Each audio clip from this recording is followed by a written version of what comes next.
Highway Patrol. It was a fatal pedestrian incident involving the child and a dump truck at the intersection of Country Club Drive and Kings Lane. And in Murray County, Columbia police and federal agents carrying out a major crackdown on suspected illegal gambling operations across the city. Authorities say officers serving 21 search warrants at locations believed to be connected to the investigation, many of them convenience stores. Police have not released details about arrests or evidence collected. More information expected during a news conference or press release tomorrow morning. And the TBI continuing its investigation into the medication mix-up at Ascension St. Thomas Midtown Hospital that harmed 4 patients. The case drawing comparisons to the Redonda Vaught case where a Vanderbilt nurse was criminally convicted for giving a patient the wrong medication. Experts say the situation shares similarities, but there's no indication the hospital's pharmacy error was intentional. Nashville medical malpractice attorney Clint Kelly telling News Channel 5 criminal charges against the hospital appear unlikely, but not civil lawsuits. It sounds to me, and I think we're going to find out, there was a breach of routine in the pharmacy. Had to have been. Whether it was intentional, whether it was negligent, this is a situation where you have a checklist of items you're supposed to follow. That's the latest news. Traffic and weather next. I'm Ken Weaver, WTN News.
All right, the one crash I'm seeing right now is going westbound on the East Loop downtown. It is right there at Shelby Avenue. Other than that, you've got complete stop-and-go brake tapping northbound North Loop right after you hit it from going eastbound on 40 or westbound on 40. And then, of course, 440 is starting to slow down quite a bit going eastbound between 65 and 24. I'm Ken Weaver.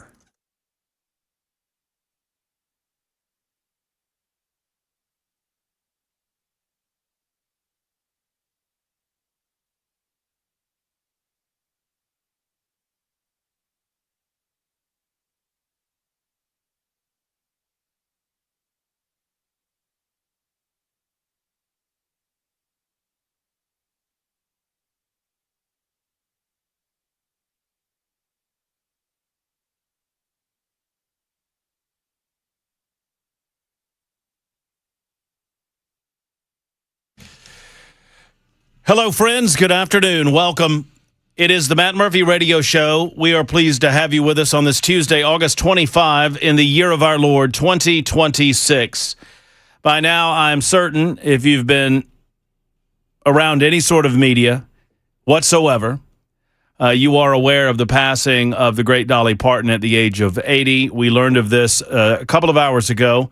Part of her team, her media team, including her nephew, put out a video on a variety of social media platforms indicating that she had lost her life and she has gone on to her great reward. We're going to spend a lot of time talking about that today and celebrating Dolly Parton's life as we get the show underway at 3:07. We've also got a lot of guests that will be stopping by to talk about Dolly Parton. Obviously, many of you know how much, like every other human being on planet Earth, I loved and appreciated Dolly Parton. I've long said that I never knew of a time in my life, in my youth, that I didn't like girls, but I know the exact moment in my life that I understood what kind of woman I liked. And that's when I saw Dolly Parton walking down the staircase in Best Little Whorehouse in Texas. And I thought, wow, I want more of that in my life. But that graduated to a great and deep-founded appreciation for who she was and what she was and the type of love that she offered the planet.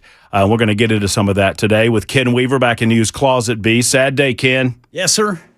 Yes, sir. It is. You and I and Jackson, we were just talking last week about what we would do if I said that if I ever came into physical presence of Dolly Parton, I think I would faint straight out. I think I said I would pee myself. Remember that? I think I did say that. I believe I said that. So yeah, I mean, because she was that type of presence, and she is a type of personality that doesn't come along anymore. And you know, maybe with a couple of very, very rare exceptions, are you going to see that type of international love and acclaim for someone that should be as beloved as Dolly Parton was. So yes, we're going to have a great time today. Jackson Williams is behind the glass. He's going to screen your telephone calls all afternoon long. If you don't want to talk about Dolly Parton, then I love you and I appreciate you. And if you are interested in talking about other things, this is probably not your place today, because that's what we're going to do today, because she deserves it, and we're going to do it in the epicenter of the heartbeat of country music. We invite you to call us. We invite your memories, if you have any, directly or indirectly, of the late, great Dolly Parton. We're going to have a number of very special guests on with us today. Awesome. It's my understanding that Marsha Blackburn will be calling in. Senator Blackburn will share some thoughts with us in about 10 minutes or so. At some point today, Governor Bill Lee is going to stop by via telephone and talk to us. Amongst others, I think Cameron Sexton, Speaker of the House, Jack Johnson, Senate Majority Leader and potential future Lieutenant Governor. And then, of course, I've reached out to John Rich. He's got a lot of interviews that he's doing today regarding the life of Dolly Parton, but he said he would try to stop by. We've reached out to Ricky Skaggs as well, good friend of the show. Hopefully he'll stop by. I've reached out via our good friend Johnny B to Trace Adkins. And look, if you know anyone in the world of country music that wants to stop by and offer their condolences and their thoughts about Dolly Parton, today's the day. 615-737-9986. 615-737-9986. If you're the shy type and don't want to give us a call, obviously you are invited to give us a text message at the same telephone number, 615-737-9986. We're gonna have a good time with this because we should, because it's the way that our beloved Dolly Parton would want it. We're going to celebrate her life. We are going to remember her life. We're going to laugh about everything that she meant to so many different people. Dolly Parton is that very special someone who was an incredible entertainer, but went well beyond. It's almost an insult to her legacy to simply talk about her music. It's almost an insult to her legacy to simply talk about her acting career and every other thing she did in the entertainment world, because she became so much more than that. Yes, sir. To so many more people. And so we're going to do all of those things today. But the first thing we're going to do is cry. I've already done that. Well, we're going to do it again. I did it right during the freaking newscast. Did you? Well, I can't imagine getting through it.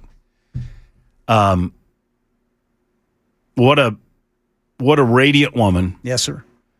What an incredible, impactful, loving life. We should all strive to be more like her. Yes, sir. We thank you for everything, you beautiful, beautiful butterfly. Yes, sir. And you fly on home now, Dolly. You fly on home.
So many people point to the Whitney Houston version of that song as the best version. I've always liked Dolly's version better. I'm not just saying that today. I've always felt that way because I always thought that It's original.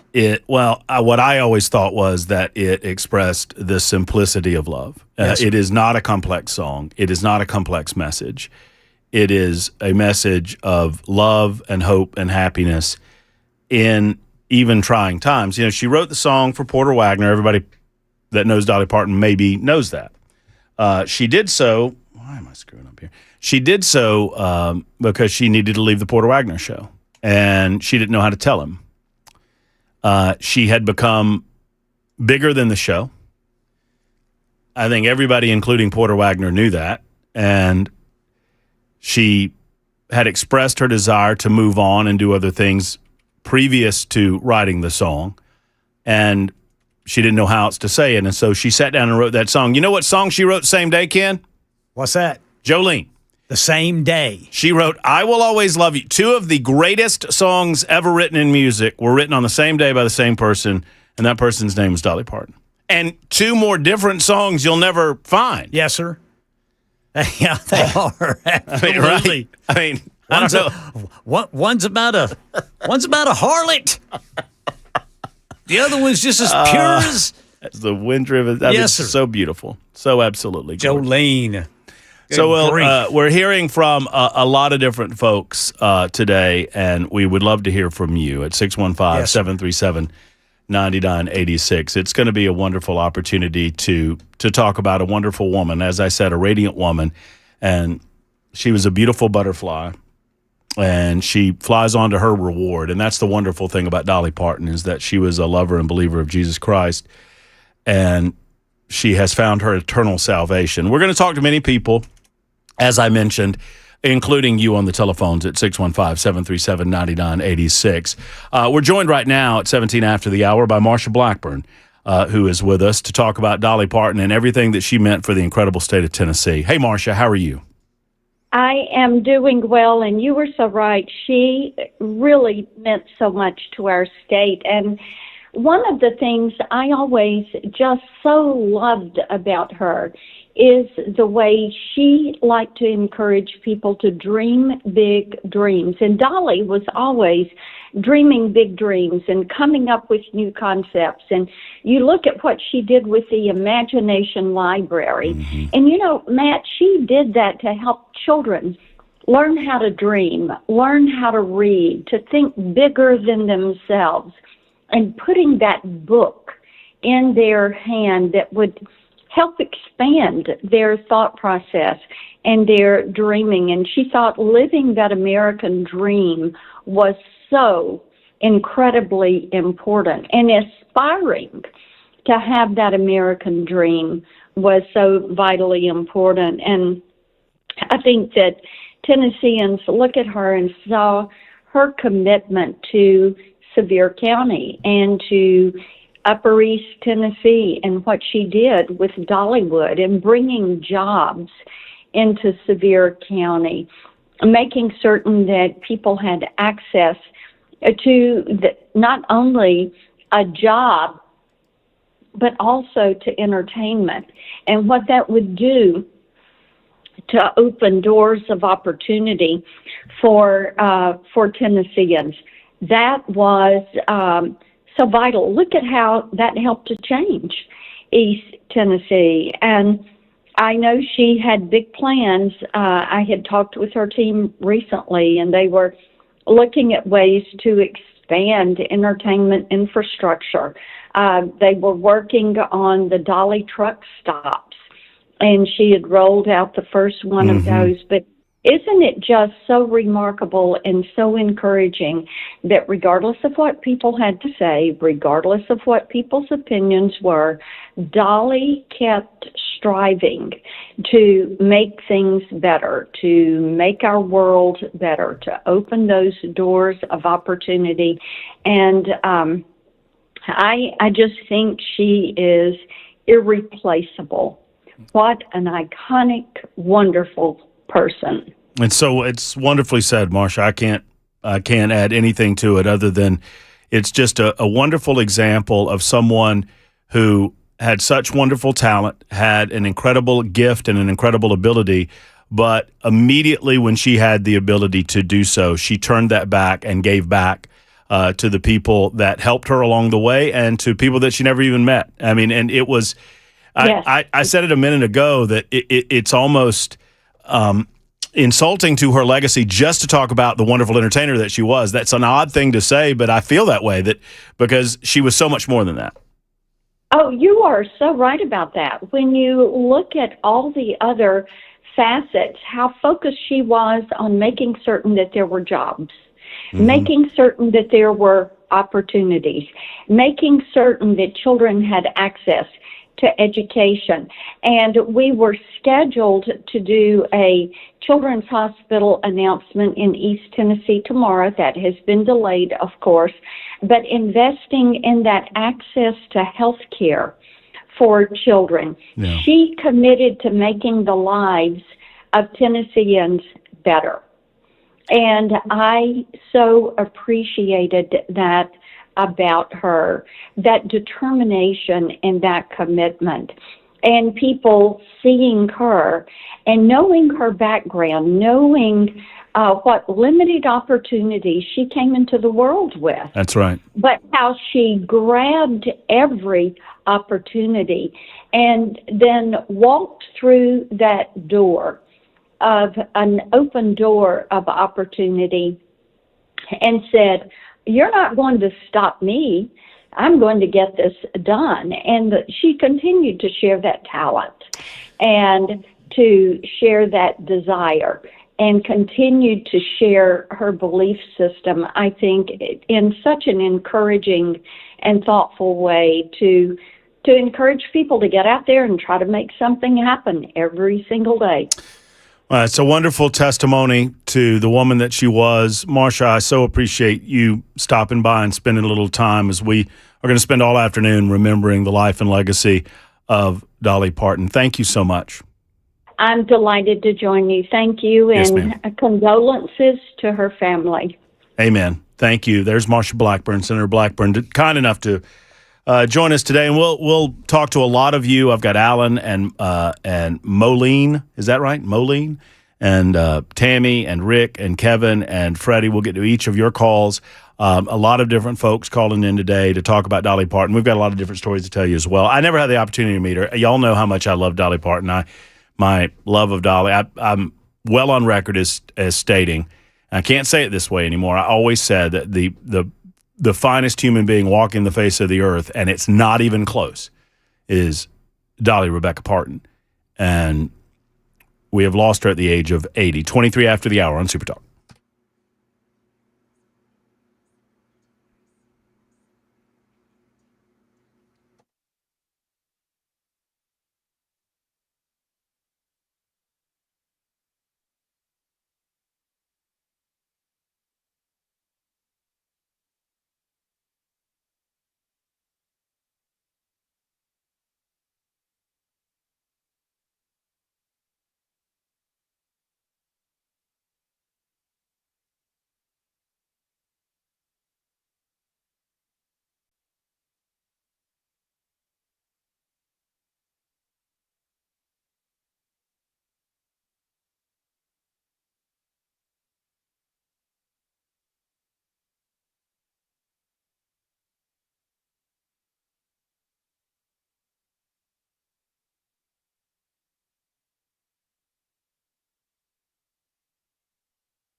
Hey, friends, Matt Murphy for King and Associates Insurance. King and Associates Insurance, for all of your insurance needs, are here for you.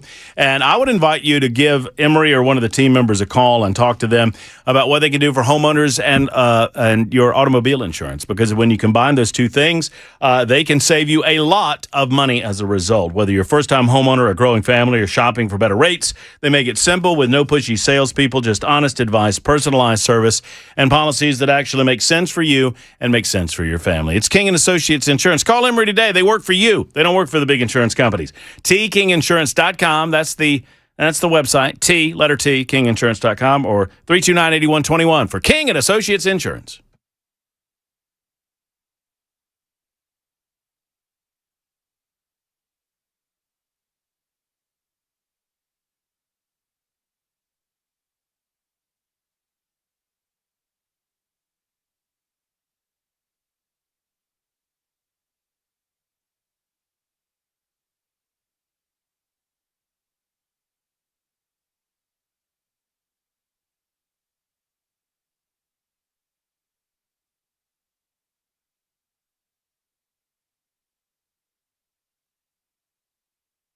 I've been telling you for about 2-3 weeks now about the Beckman Dry Eye Institute. So exciting to introduce you to what, for many of you, might seem like brand new concept in eye relief.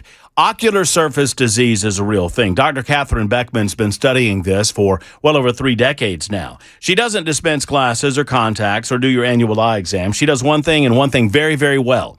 She treats patients with dry eye disease. She sees people who overuse their contacts lenses or make a mess of the surface of their eyes, people who have constant dry eyes due to medications, perhaps, or maybe they don't produce enough tears in their eyes, and you don't know why. Dr. Beckman does, and she can help. Be one of the many people that are making the call to the Beckman Dry Eye Institute. 629-230, that is, 3161. That's 629-230-3161, or online at BeckmanDryEyeInstitute.com. That's BeckmanDryEyeInstitute.com.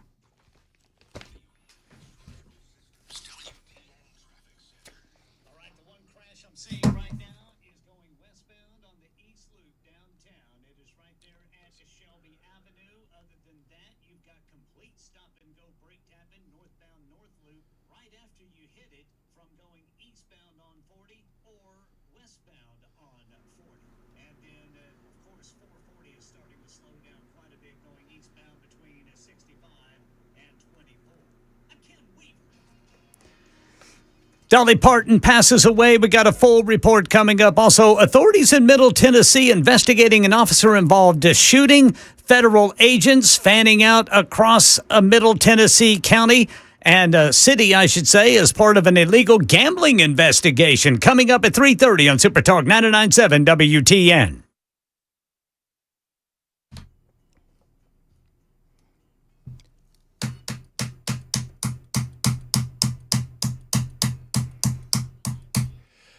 Super Talk 99.7 WTN. Man, oh man, that was a good movie, too. You ever seen that movie? That's going to be my movie for this weekend, buddy boy. I think it'll win. We should do all Dolly flicks and see who wants to, see who the audience picks, which one.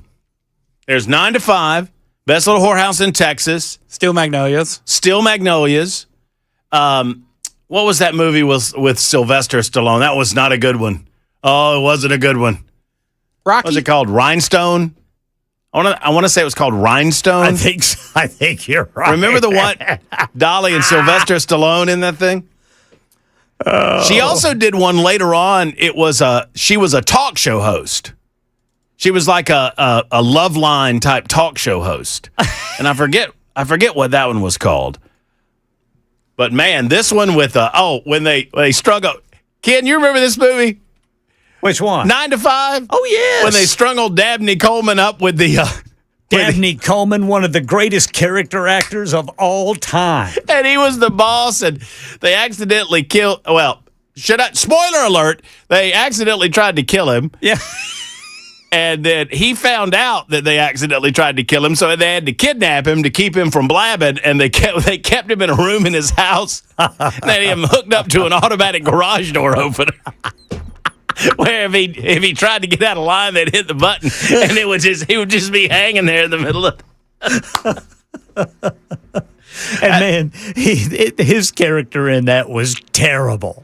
Oh, he was terrible. So good. He was bad. It was such a good. And that's when Dolly told him that if he makes one more move on her, I'm gonna turn you from a bull to a steer in one shot.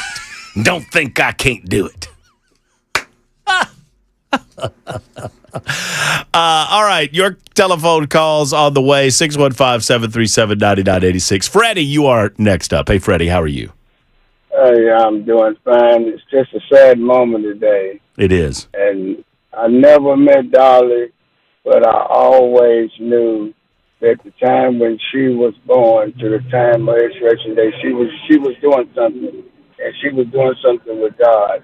And she's always been a person that she was true to her fans. She was true to her family. She was also true to God. And she lived a wonderful life. She's the most generous woman that I know from Tennessee, that she made a difference in everybody's life. She didn't care who you was, what you was, what your problem was, but she was faithful. And by me saying that is that I'm going to miss her because, that hurt me to my heart.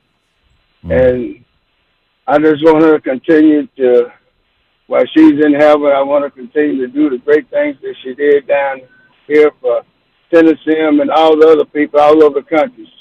She just got a problem with the person that she just did something for Tennessee. She had her hands in everything.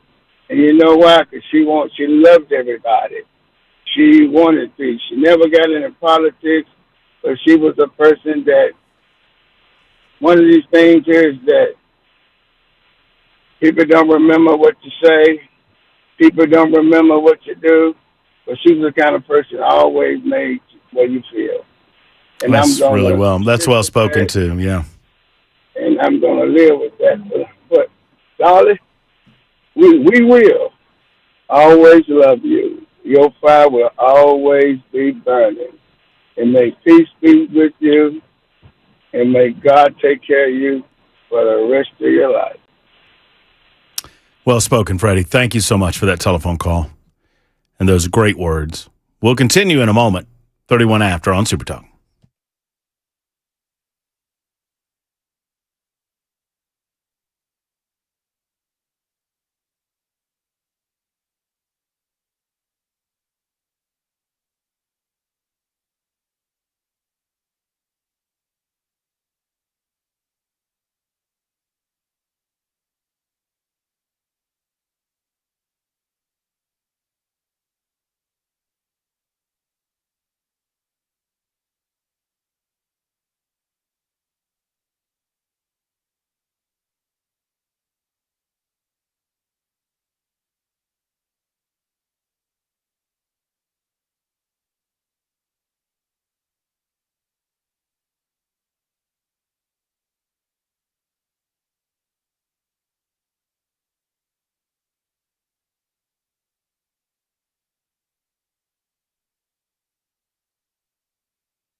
All right, still showing the crash on the right shoulder going westbound on the East Loop. There is Shelby Avenue. Capitol View got a crash, 40 eastbound at Church Street. Elm Hill Pike at Massman Drive. And then an injury crash, Stratford Avenue at McGavick Pike. I'm Ken Weaver.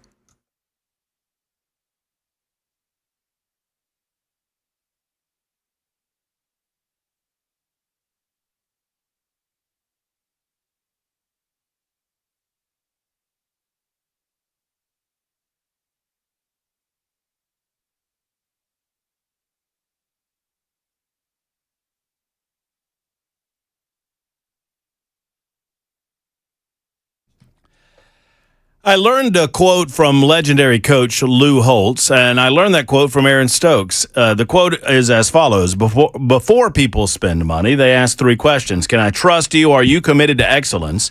And do you care about me? Friends, at Eurofix, the answer to those 3 questions, an emphatic yes, yes, and yes. Aaron Stokes began his Eurofix life and experience with that in mind. He wanted to treat people the right way, like he wanted to be treated, and fix their cars for less money than the dealers charged, and he did it every day of his life, and Eurofix continues that tradition to this day. Can you trust them? Of course you can. Are they committed to excellence? Of course they are. And, of course, do they care about you? Yes, they do. 5 locations to serve you in Belmead, Franklin, Nashville, Murfreesboro, and Mount Juliet. Give them a call today at 844-EUROFIX. That's 844-EUROFIX, or online at myeurofix.com.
You know, sad as it is to say, it's a dangerous world, and it's getting dangerous, it seems, on a daily basis. Defense Systems is a life safety and security consultation firm based right here in Middle Tennessee. The expertise that they have lies in their experience. For over 2 decades, Brink Fiddler and his team, they've been helping people remain safe in their places of business, in their churches, in their schools. And if you've not utilized their incredible training, what are you waiting for? I encourage you to make the call that so many others have made. I've been through this training on multiple occasions. I go through the training just as a refresher, because it's not just about the unlikely scenario where there's a workplace violence situation or an active shooter situation. It's also about the possibility of happening upon an automobile accident or some other medical emergency where you have the training to assist in a real way, not merely stand by as a passerby or a watcher. Give them a call today at 615-236-6484, 236-6484, or online at defensesystems.com.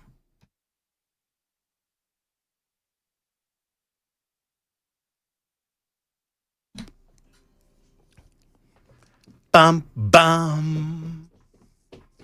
Super Talk 99.7 WTN. I apologize. I should have done this at the beginning of the show. I apologize to those of you on watching on Talk TV. There's a variety of platforms where you can participate in the show. Obviously, 99.7 FM, Spotify, TuneIn, iHeart, our own app, Super Talk 99.7 WTN, and then Talk TV, YouTube, Facebook, Twitter, Twitch, Rumble. We are copyright protected on some of those television or video platforms, which prevents us from sharing some of the audio that I sing along with. And so I bet I sound like a moron singing along to a song that you can't hear. Man, this is a good one. Be a hell of a duet. There's going to be a lot of duets tonight in heaven, I'll tell you that. And this is one of them. Kenny Rogers, Dolly Parton, Islands in the Stream. I do not necessarily I do not intend to have anyone jump the line today because there's a lot of you that want to comment on the passing of Dolly Parton, and we want to reach every single one of you. But this particular person is calling us from Paris, and not Paris, Tennessee. That would be expected. From Paris, France, Jack Johnson, Senate Majority Leader, joins us to talk about the sad passing of Dolly Parton. Jack, thank you for the call today. How are you, sir? Well, Matt, like millions of people around the world, my heart is breaking for this incredible loss. Truly a Tennessee treasure, an ambassador for our great state. And, my wife and I are over here. We're heading back tomorrow. We're celebrating our 30th wedding anniversary, and we got the news, and we were just remarking about what an incredible life, well-lived. The thing about Dolly, we in Tennessee know that she used her talent and her celebrity for so much good with Imagination Library. I heard Senator Blackburn talking about that. Over 300 million books that have been given across the country to kids from birth to age 5.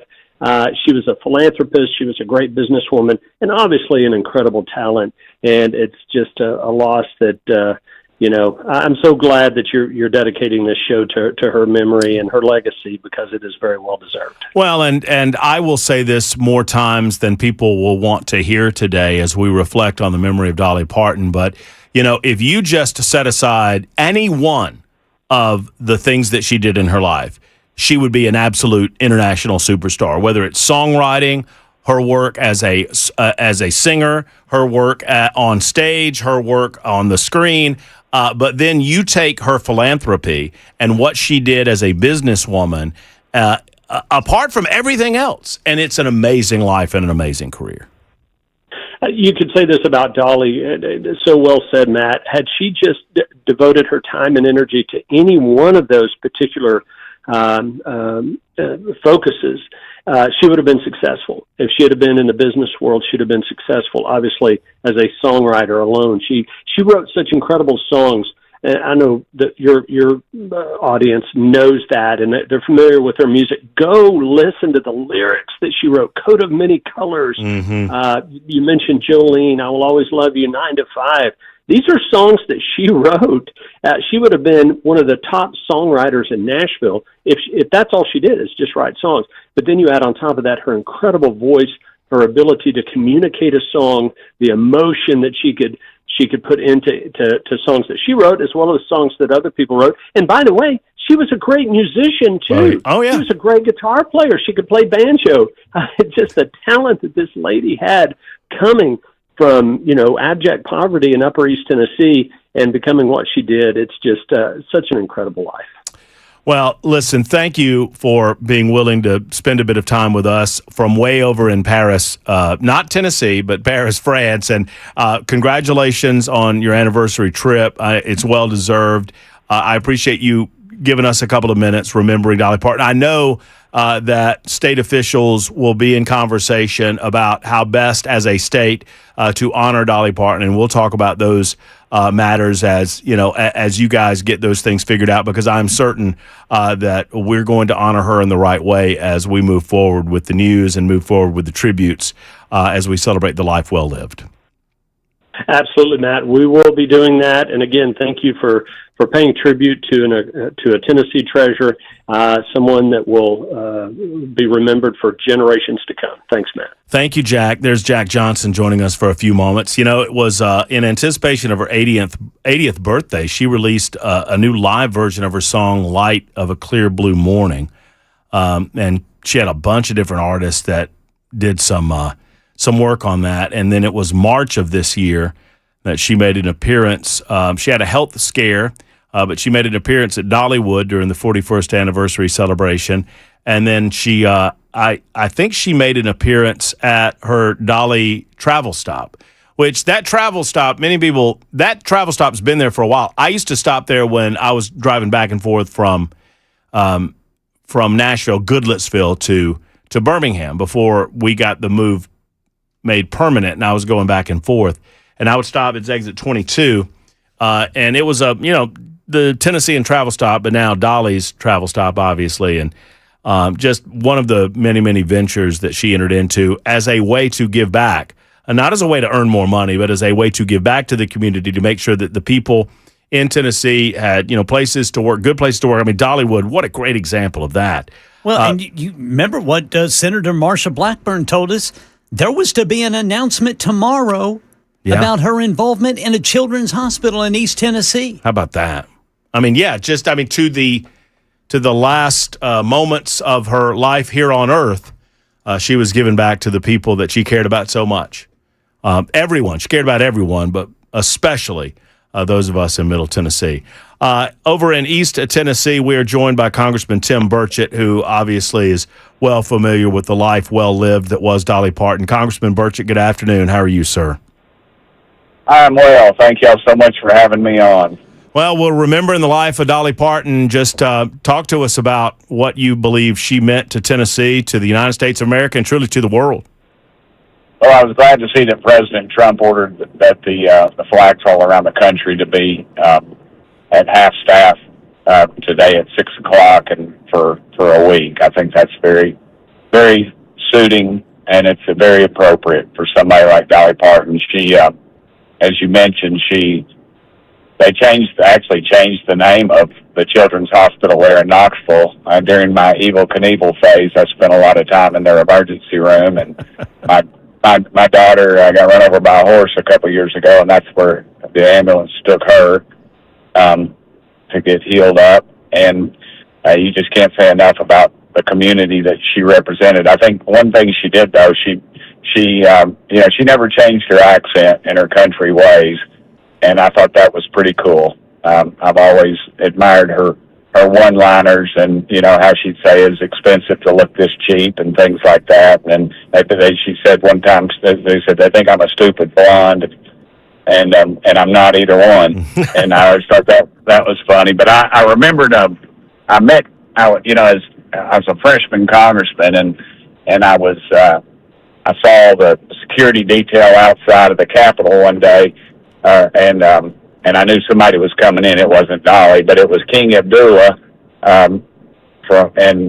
he was making a presentation to members of Congress, and I served on the Foreign Affairs Committee, and I looked down on my calendar, and it was blocked off, so that's what it was about. And I go in there, and everybody in there, asks the usual questions. Oh, King, we're so honored that you're here. We're sorry that the queen or the princess is not with you, and all this on and on and on. And then finally it gets down to me, my question, and everything had already been asked. I mean, everything. And I was the very last person. It was going on a little long, and I said, well, to tell you the truth, King, I've never met any royalty until my wife and I got to meet Dolly Parton this year. and I said, and I tell you the truth, I was more impressed with her than I am with you. And it got real quiet, and then I saw these humongous security guards behind him, his detail. They kind of leaned forward, and I thought, I might have to take a whooping up here. And they all, and then he busted out laughing, and he goes, I love Dolly Parton. He said, to tell you the truth, I'd be more impressed with her too. And to this day, when I see King Abdullah, that is the first thing he brings up is Dolly Parton, and he might mention his love of Jack Daniel's whiskey, but Dolly Parton was at the front. And I always thought out she is just international, and she's internationally loved, and what she's done for Children's Hospital, I think it's a lot more substantial than people realize. I think it's a perpetuity type thing that's going to continue, and she really wanted her legacy to be for the people up here, and she talked about her people up here. I met her. Kelly and I got to go. Some friends of ours, Sid and Joe Blaylock, who are no longer with us, sadly enough, but they're very successful and excavating, road building, things like that up here, and they were part of her foundation, and they all grew up together, and we went to the concert, and before the concert, we were standing out sort of in this little area, and Sid said, just hang on for a minute, Tim. And everybody went on in, and then the concert, and he said, and the door opened, and he said, let's go through this door. And there was Dolly back there, and we hung out with her, and she was so kind to my wife, and just complimented her on how pretty she was, which she was. And then I sang her a song it's called the Kaz Walker Show. It was his theme song, and when she laughed and sang along with me, and it was just something I will remember and treasure for the rest of my life. Oh, that's so good. That's so good. Well, you will, and we will all have those memories, whether in-person memories or just memories of what she did for her community, her state, her country, and the entire world. There's not going to be many more anymore like Dolly Parton. Tim, thank you so much for stopping by and spending some time remembering Dolly today. Thank you guys for always putting out the good word. Yes, See sir. y'all. All right. Thanks, brother. There's Tim Burchett. Let's get to one more before we have to take a quick time out. Kevin is on the line to remember Dolly Parton. Hey, Kevin. Hey, Kevin, you there? Yep. Can you hear me? Yes, sir. Hear you good.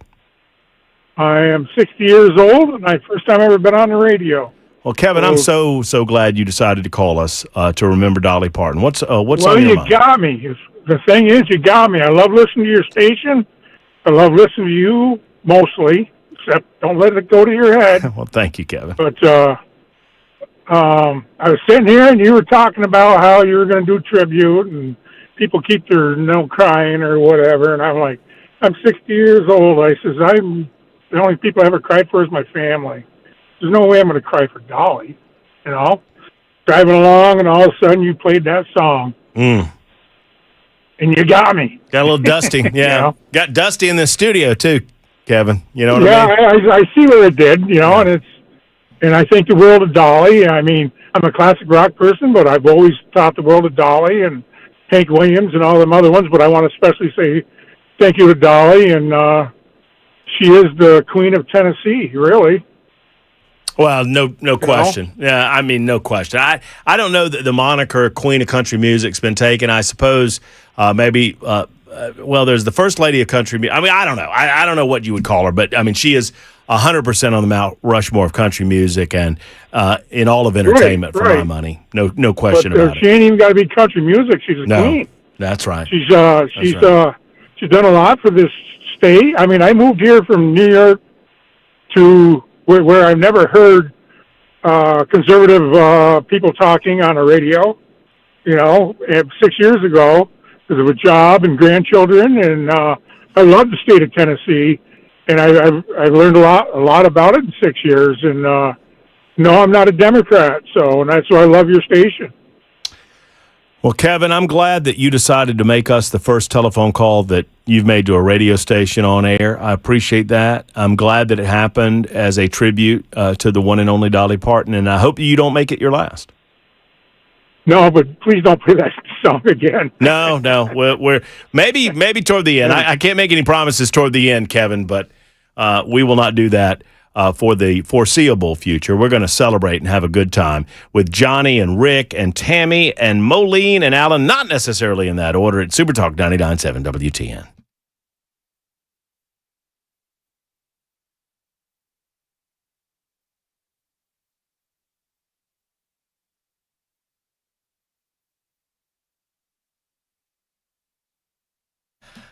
Dr. Kevin Mitchell understands quite clearly that if you hurt, well, not a lot else matters, especially if it's in your back, your neck, your hip, your elbows. I mean, wherever it might hurt, that serious pain can be debilitating. It can be life-changing. What if I told you there was a place, the Wellness Institute of Nashville, where they could alleviate that pain without the need for pills, without the need for surgery, without the need for pain blockers?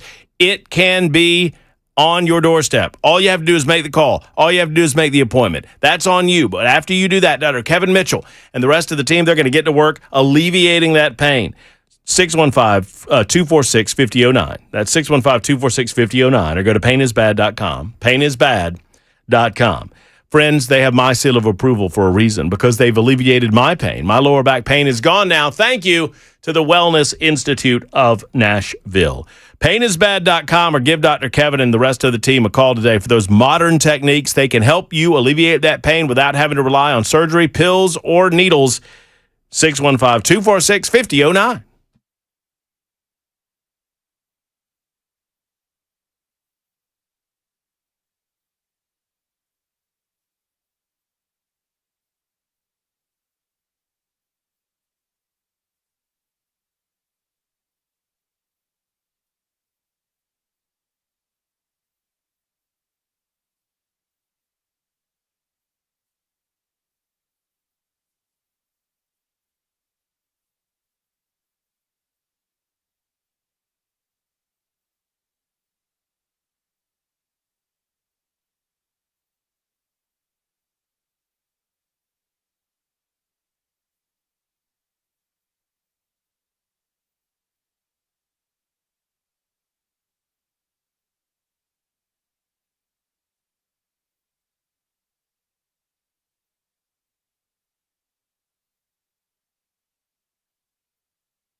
Got a full report on the passing of Dolly Parton. Also, state and local authorities investigating an officer-involved shooting in Middle Tennessee and an illegal gambling raid in Middle Tennessee. These stories and more coming up at 4 on Super Talk 99.7 WTN.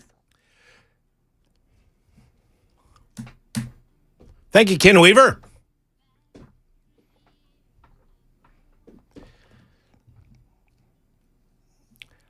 An autobiographical tune from Dolly Parton. Her mama made her a coat out of rags, and she made a tremendous song as a tribute to growing up in poverty, but growing up rich. You know, when my grandpa died, I thought about this song when I was delivering his eulogy, because I kind of reflected on it in that a person's wealth, a person's richness on this earth has nothing, absolutely nothing to do with their bank account. Now, obviously, Dolly Parton's bank account was quite healthy when she passed away, and her legacy will continue to carry on through the many, many philanthropic efforts of her whatever foundation or trust or organization continues to carry on the legacy of Dolly Parton. But she was rich, not because of her money. She was rich because of her life and because of the amount of giving back and because of the friendships that she developed over the time in her life. It is 4 o'clock. I wish I could get to more of you this hour, but we're going to have to wait until next hour. We've got a lot more to come, 3 more hours to go, and we'll get to every single one of your calls. Just be patient today, y'all. Pack your patience today as we remember Dolly Parton on Super Talk 99.7 WTN. Time for the news.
The Gulch, a crash, 40 eastbound at Demumbrian Street. Donaldson got a wreck, Lebanon Pike at Fairway Drive.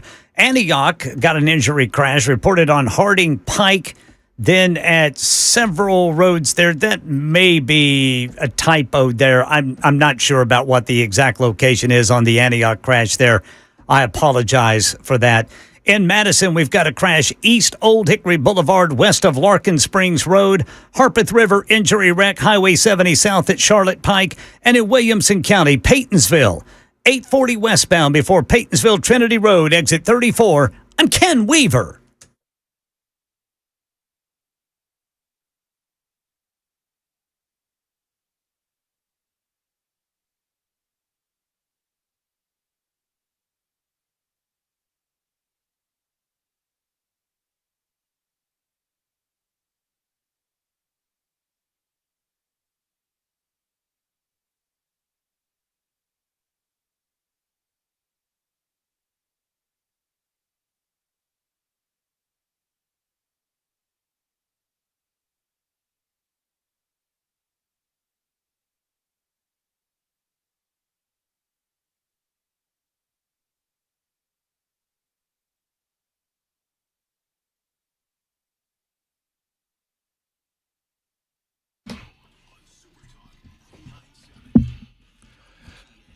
Super Talk 99.7 WTN. It is 7 minutes after 4 o'clock. Thank you for being with us. Many of you looking to offer your remembrance and to pay tribute to the wonderful life of Dolly Parton, who passed away earlier today at the age of 80.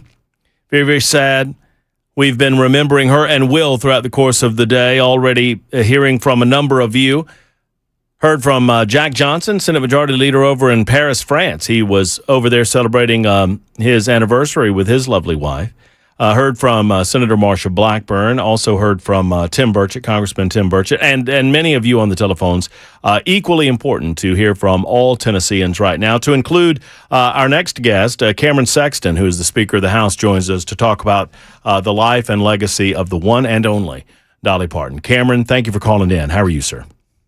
I'm doing well. Thank you for having me today. I mean, I don't know what else to say. I mean, she was the finest among us. I mean, it's just as simple as that. I mean, I've long said, Cameron, that Dolly Parton was the finest human being walking on the face of the earth, and now she is walking the streets of heaven, and we will sorely miss her down here, but we'll never forget her. Oh, yeah, she was a very special person. You know, I had the opportunity to meet her once several years ago, and when she walks in a room, there was an energy and a enthusiasm, and the whole mood changed instantaneously before she even said a word. She had that impact and charisma that just changed the room and changed people instantly. Well, and, you know, it's one of those few figures that cut through everything. I mean, forget politics. I mean, just anything in your life that you're feeling kind of down or blue about. Dolly was a spirit of happiness and, you know, truly embodied a lot of what she sang about in terms of loving, you know, your neighbor and loving other people and caring for other people and reaching out and helping them as best as she can. I said, Cameron, earlier today, and I'll repeat it many, many times until people are tired of hearing about it, you know, to just speak of her legacy as an entertainer, that's wonderful and fine and good. But her philanthropy and the giving back nature, I mean, we've gone an hour and have yet to mention what she did after the Gatlinburg fires of, I guess, 2016, I think that was. When she gave so much back to that community in the aftermath of those catastrophic fires. Yeah, I mean, she was an amazing person, and you know, you could start with the Imagination Library. It's just not a Tennessee book delivery system for from birth to kindergarten for children in Tennessee. They went to multiple states and put that in, where children who couldn't afford to have books or go to the library had an opportunity to have books delivered to them at no cost to them or to taxpayers. She did that all through her foundation.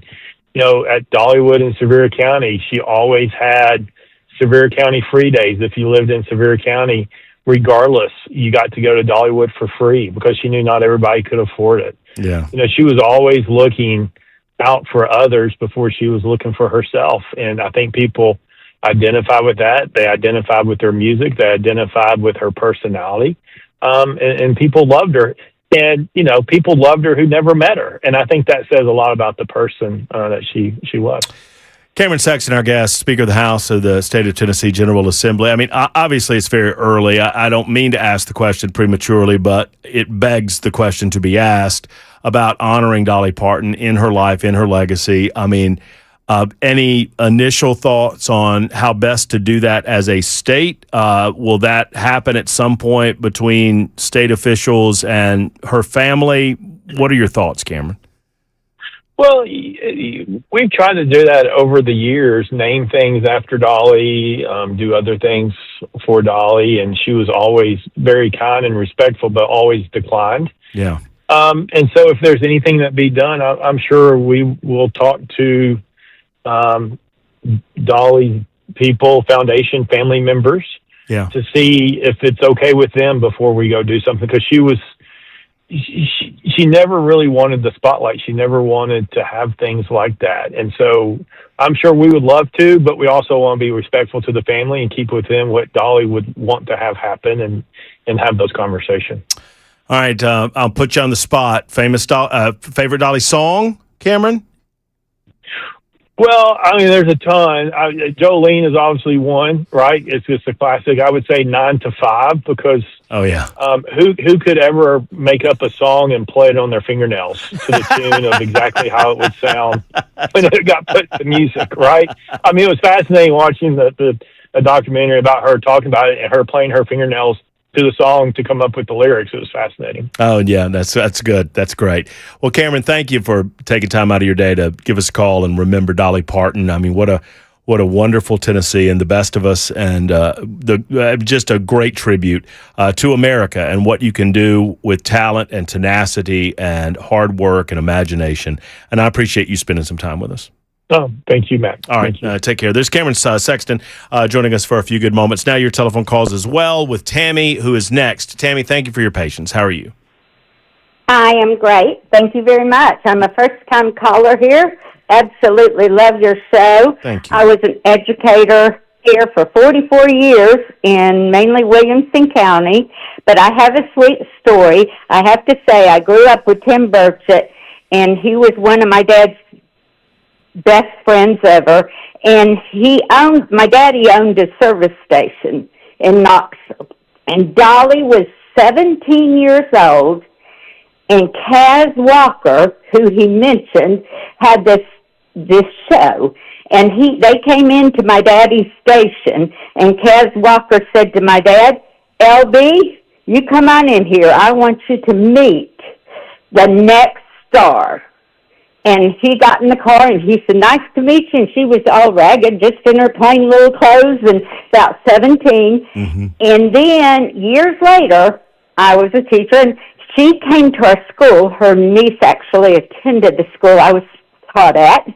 And just to show you how genuine she is, she walked through our school and walked into the classrooms. And one of my little boys prepped, coming over to her. Do you know he hit his knee and he was crying, and she came over and picked him up and put him in her lap and kissed his boo-boo and made it better. I mean, that is just, she was a legend, and she's done great things for education and just life in general, and she will be missed. That's a wonderful story. I'm so glad you called us, Tammy. Thank you so much. Thank you. All right, take care, and thank you for listening to the show. That's wonderful. That's put him on her lap and kissed his boo boo. I'd be lying if I said that I never wished for her to put me in her lap and kiss my boo boo. But I think I said that correctly. Moline, is it Moline or Moline? Moline. Moline. How are you? Yeah. I'm good, thank you, and thanks for having me. Of course. I want to tell you a little story about Dolly. Okay. I was going to college at Ball State, and now I'm 2 years older than than Dolly. When she was on the Porter Wagner show, we walked about a mile. We didn't have a TV, but our grandparents did. And we'd go to their house when Porter Wagner show come on just to see Dolly, or see her, listen. Well, when I was going to college then, there was a record shop down there in Gallatin. And I stopped there one day and I bought my first Dolly record, I'll Always Love You. Oh. And I wrote her a letter. And to tell you how good Dolly is, she answered my letter personally. I still got it. It's got her signature and everything. Wow. Oh, yeah. Yeah. Now, like I said, well, my sister's up there with her now. She passed away Friday. Oh. And I told my son a while ago, he came to mow my yard. I said, son, Erling's up there with Dolly. He said, Mama, are you jealous? I said, yes. Oh, that's sweet. Yeah, I love Dolly. We would not miss that show every Saturday night when they come on. We walked about a mile in the dark to go to my grandparents to watch her. One of the, and I meant to bring it in today, and Miss Moline, thank you so much for the telephone call and for the sweet, sweet memories. That's awesome. That's one, and that you cherish that letter, obviously. I cherish those moments and those memories. I remember, I never knew when my grandfather died in 2015, and I had to go back and forth. My brother was in California at the time, and my sister was really unable to help, and so I had the duty of cleaning out the house. My grandparents had lived in that house since 1971, I guess it was, and they had moved a lot of their stuff from another place that they lived in the same town, Thompson, Thomson, no P in Thompson. And, so I had to clean all this stuff out, and I would go through boxes, and some of this stuff, particularly some of the attic material, had not been moved, had not been touched in decades. I'm talking since it got moved there. I mean, I literally, many of you might recall me telling the story about my uncle passing away at the age of 18. I never knew my uncle. He died in 1968 due to an automobile accident. Well, his things were in a house that they moved to in 1971. So they had packed those items up and moved it to that house. I mean, this is the type of material we're talking about. But anyway, in the deconstruction of that home, I found a program from the Country Music Hall of Fame, and I want to say it was from late 60s, early 1970s. It's got a date on it, and I can't remember what it was. But I was flipping through that Country Music Hall of Fame program, and obviously this is before the modern Hall of Fame downtown. This is when I guess the Hall of Fame was like near where we are. I want to say the Hall of Fame was right off of DeMundbrian, near Music Row. And it had the old school, like, stained glass on the front of the building and whatnot. And in the program, I'm flipping through the program, and I get to Porter Wagner, because it had all of the members of the Country Music Hall of Fame in the program itself. And there's Porter Wagner in his photo, and over Porter Wagner's photo is Porter Wagner's signature. And I checked it, and it worked. But more importantly, underneath Porter Wagner's signature was Dolly Parton's. They had both signed. Apparently, they were at some event, and I never knew my grandparents went to Nashville, much less that they met Porter Wagner and Dolly Parton. Now, maybe they told me this story back in the day, and you know how kids are, we weren't listening, but there in blue ink, Porter's signature, and in black ink, Dolly Parton's signature right there on the program, and I cherish that. 615-737-9986. Let's talk to Alan, who is next. Alan, thank you for your call. Thank you for your patience. How are you? I'm doing fine. Actually, a little sad, but personally, I'm doing fine. Good. I just wanted to relay a story. My oldest daughter worked in the emergency section of Vanderbilt Hospital a few years ago. And at that time, and I apologize, I can't remember Dolly's husband's name. It escapes me right now. Carl Dean. Yeah, right. Name. Yes, sir. Carl. Yep. And they had brought him in, and that was her shift. and with, some of the other, physicians and nurses and everything. Well, of course, Dolly was in tow, and they brought him in on an ambulance. Well, they got him into one of those areas in the emergency ward, and it was a little congested in there. They had to. My daughter told me this, and she called me right away. She was thrilled to meet Dolly Parton, and so they had all the nurses and equipment and doctors in there. Well, she had to be out in the hallway, so they got her a little chair out there, and everybody's going up to her and saying, hey, can we, would you like something to eat, or can we get you something to drink and everything? And she said, Dad, she was so humble. And she said, you all got enough going on here. She says, I'll be fine. I'm just going to sit in this chair here, and you all go on, and if I need something, I'll catch one of you coming by me. But I appreciate it, and you all keep up the good work. She was not, you hear a lot of these, so-called, celebrities today. They want special treatment, and they want everybody to fawn on them and all that. And Dolly was just the opposite, and she treated everybody like very humble.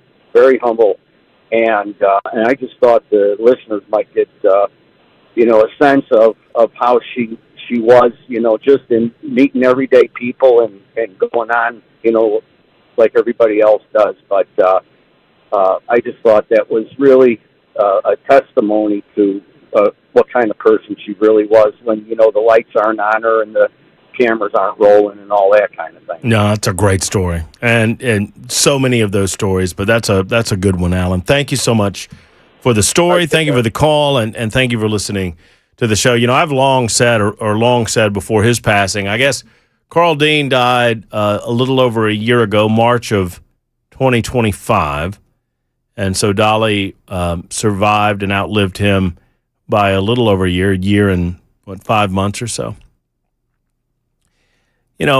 When you're together with someone for that length of time, and they had a very particular relationship, right? Carl Dean had no interest in the spotlight and made that very clear early on in their relationship, and Dolly was very clear about that. And, she lived her public life, and then they had their private life, which, frankly led to a lot of, speculation and rumor and ridiculous innuendo that never really came to anything and meant anything, but it was out there. But I long said that, Jackson, Carl Dean was the luckiest human being on face of this earth. Do you know why I say that, Jackson?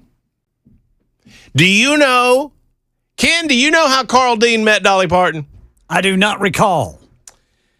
Jackson, let me tell you a little story from back in 1964. Make the old joke. Go ahead. That's even before I was born, Brother Jackson. Yeah, huh?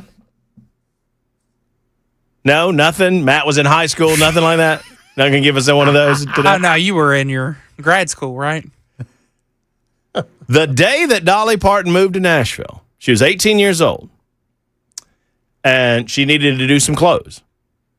Oh, that's right. And she went down to the Wishy-Washy. It's no longer there. There is a Wishy-Washy on Charlotte Avenue, at least a sign up that says Wishy-Washy. And I learned that that's not the Wishy-Washy. It's another Wishy-Washy that has been since torn down. That is now a condo. Probably. Yeah, condominium or something.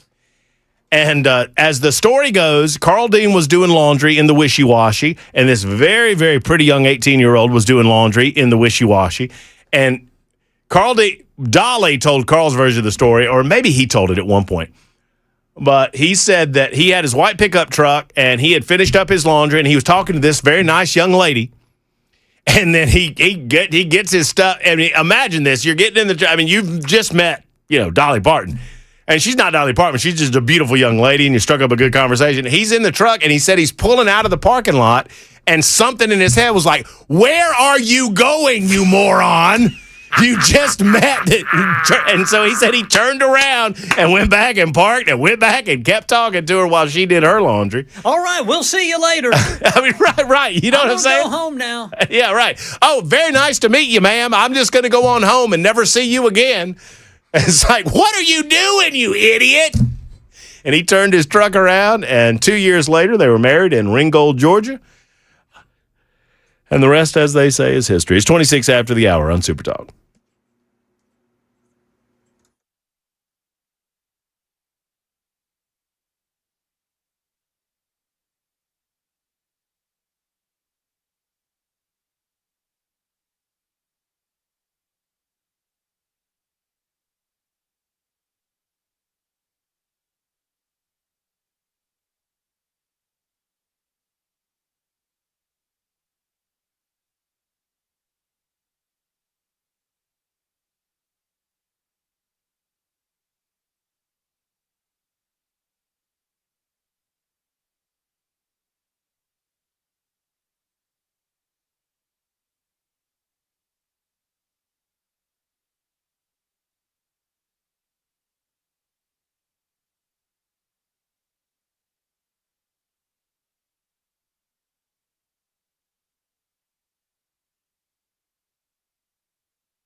Hello, friends. It's Matt Murphy. The Tennessee Men's Clinic is your one-stop shop for all things men's health.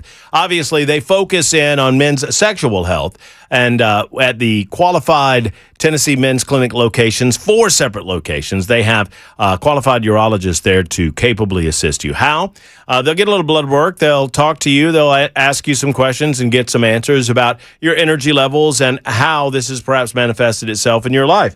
And then we'll figure out what's going on. Is it testosterone levels or is it something else? They'll figure it out first today, same day. That $99 that they charge you for that first visit, that's blood work included. And they'll get answers that day and a plan of action for success on the same day. Whether it's in Clarksville, Cool Springs, the OG in Nashville, or the brand new location in Murfreesboro, they're there to help. 615-208-9090, 208-9090 for our friends at the Tennessee Men's Clinic online, TennesseeMen'sClinic.com.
Hello, friends. Matt Murphy for Grace Point Healthcare. Modern medicine delivered the old-fashioned way. Bottom line is this. When you're sick, you need to get to the doctor.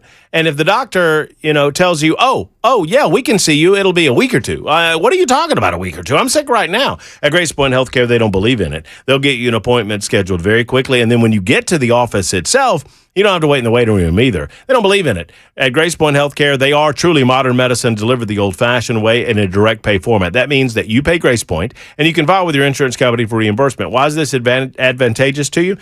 Because, number one, you know exactly what they're charging you at Grace Point. They don't adjust charges based on insurance. And number two, they don't allow the insurance company to dictate what their medical procedures might be with you. They want to get to the root cause of the problem, not just treat the symptoms. That's what it's all about at Grace Point Healthcare. Modern medicine delivered the old-fashioned way. 599-6868. 599-6868. Give them a call today.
Hello, friends. Matt Murphy for Accurate Mortgage. You know, mortgage rates are up and down. It's a fluctuating time for mortgage rates right now. But if you need to buy a home, you can't wait on the perfect rate. You need the perfect company to help guide you through these crazy times, and that company is Accurate Mortgage. Accurate Mortgage, unlike the big online lenders, you're not just a number to make a buck. They will never advise you to make a loan that doesn't make sense for you financially. You need a trusted advisor from Accurate Mortgage to help guide you through this crazy market for your home purchase or your home refinance. Not some Joe Blow off the internet or some 800 number. You don't know who these people are, and they certainly don't know where you want to live or where you need to live, and they certainly don't know Nashville, Tennessee. But they do at Accurate Mortgage because they are your neighbors, and they're going to do the right mortgage for you. If you're looking to purchase a home, do a cash-out refi, to renovate your current home, or to pay off high-interest credit card debt, whatever your need, they can help you at Accurate Mortgage, and they can give you sage wisdom, sage advice on exactly how to handle your mortgage needs. AccurateMTG.com, AccurateMTG.com, NMLS 129944. Rates and terms subject to change. Accurate Mortgage is an equal housing lender.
Super Talk 99.7 WTN, Matt Murphy Show, 37 after the hour.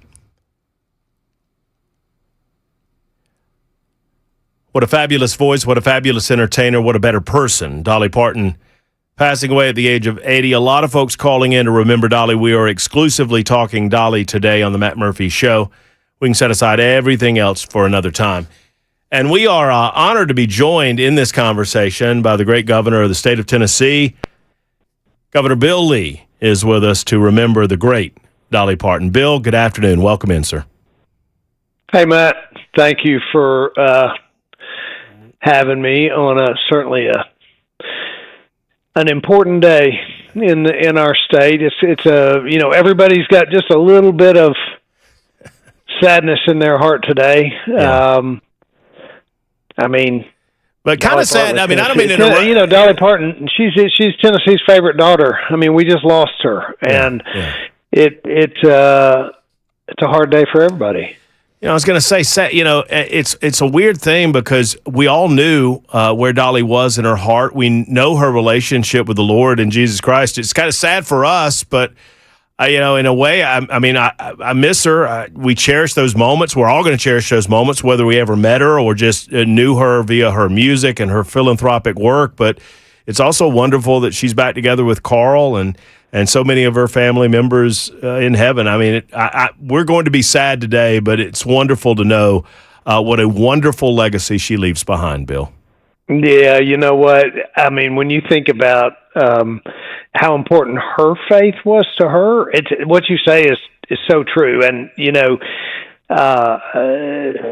the scripture talks about we grieve, but not as those who have no hope. Like, there is such hope in thinking about, what she's experiencing right now. But she was a person who was so deeply rooted in her faith. If you listen to her story, I think her uncle was in the Church of God up in his rural Appalachian County. He might have been a preacher, I don't remember, but he got her involved in singing in that church, and gospel music was very much a part of her sort of foundation, and not just gospel music, but her faith in Jesus alone was a part of her foundation. And I think it actually was her identity, and she had such a profoundly strong identity in understanding who she was, where she came from. I said to somebody earlier today, and I wrote something publicly saying, it's rare for a person to reach the pinnacle of notoriety and fame and yet sort of seemingly scoff at its allure and not become that person that we see so many people become when they reach that pinnacle. She never became that person. She knew who she was. She knew where she came from. She knew what her identity was. And she had this profound ability to maintain the humility and the genuineness that defined Dolly Parton. And I've really, frankly, never met a person quite like that who could carry both global acclaim and recognition and East Tennessee, understanding and identity of who she is. Well, and such a symbol of, with hard work and with the God-given talents that you have, with the abilities that God gave you, how much you can achieve, and with the right attitude, how you can turn that around and give so much back. I mean, from the humblest of beginnings in Sevier County to, the pinnacle of her profession, and that's not even her legacy. I mean, it's so odd to say that as wonderful of an entertainer as she was, Governor, her true legacy is in her heart and in her spirit and in her love. Yeah, which is kind of why the whole world just kind of, stunned today, because this woman didn't just represent a remarkable entertainer or, a widely acclaimed, accomplished this or that.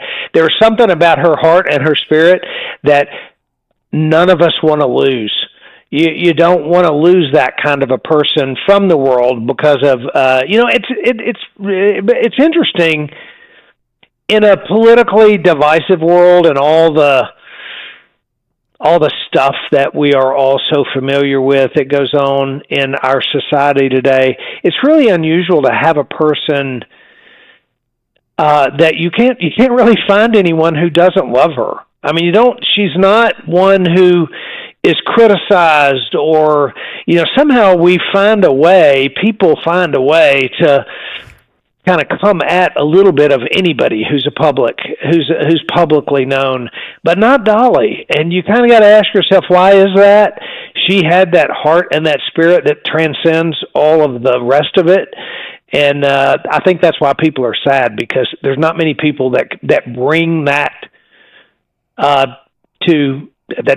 bring that to society in the same way that Dolly did. So, Governor, I've got to ask you, you're in a position where when people get the opportunity to meet the governor of the state of Tennessee, that makes them a little nervous, right? That makes them they're a little trepidatious because, you're the governor. That's a big deal. Any nerves when you got a chance to meet Dolly? I don't know when you met her. I don't know if you're a governor. What were the nerves like getting to meet Dolly Parton? Yeah, you're exactly right. Like, a governor's one thing, but Dolly, that's a whole nother level.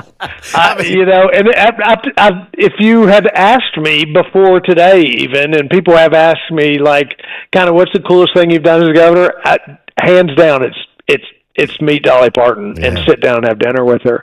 And she came to dinner at the governor's residence, and it was a dinner that was pulling people together to bring support for her Imagination library and for her philanthropic work to make sure that kids could read. And she, her background exposed her to a lot of kids who didn't have the financial resources, probably in her own home. I think her father did not read, if I have that story correct. But she came from a background where she understood how important the ability to read and education was, and that it would lift people up, which is why she poured into that. We had a dinner inviting people to understand more, And yeah, I sat next to her, and I was, I was nervous. I didn't know what to say, but the fascinating thing about her is she immediately worked to make me feel comfortable. She's self-deprecating, told jokes about herself. She wanted to make sure that you knew that she was a regular person just like you were, and that there was nothing to be ashamed about. I actually had the opportunity to sit on stage with her and do kind of a, one-on-one, sitting in a fireside chat kind of thing. But there were about 5,000 people in the audience. It was a national audience, and she told stories about growing up. And again, the whole purpose of that was to introduce people to her philanthropic work and invite people to join her in that. And her whole demeanor and her whole sort of MO is to make certain that that she doesn't think too much of herself and that she is just as regular a person as you are. And because, like I said, she's very confident in who she was and what her identity was, and she knew from the very beginning.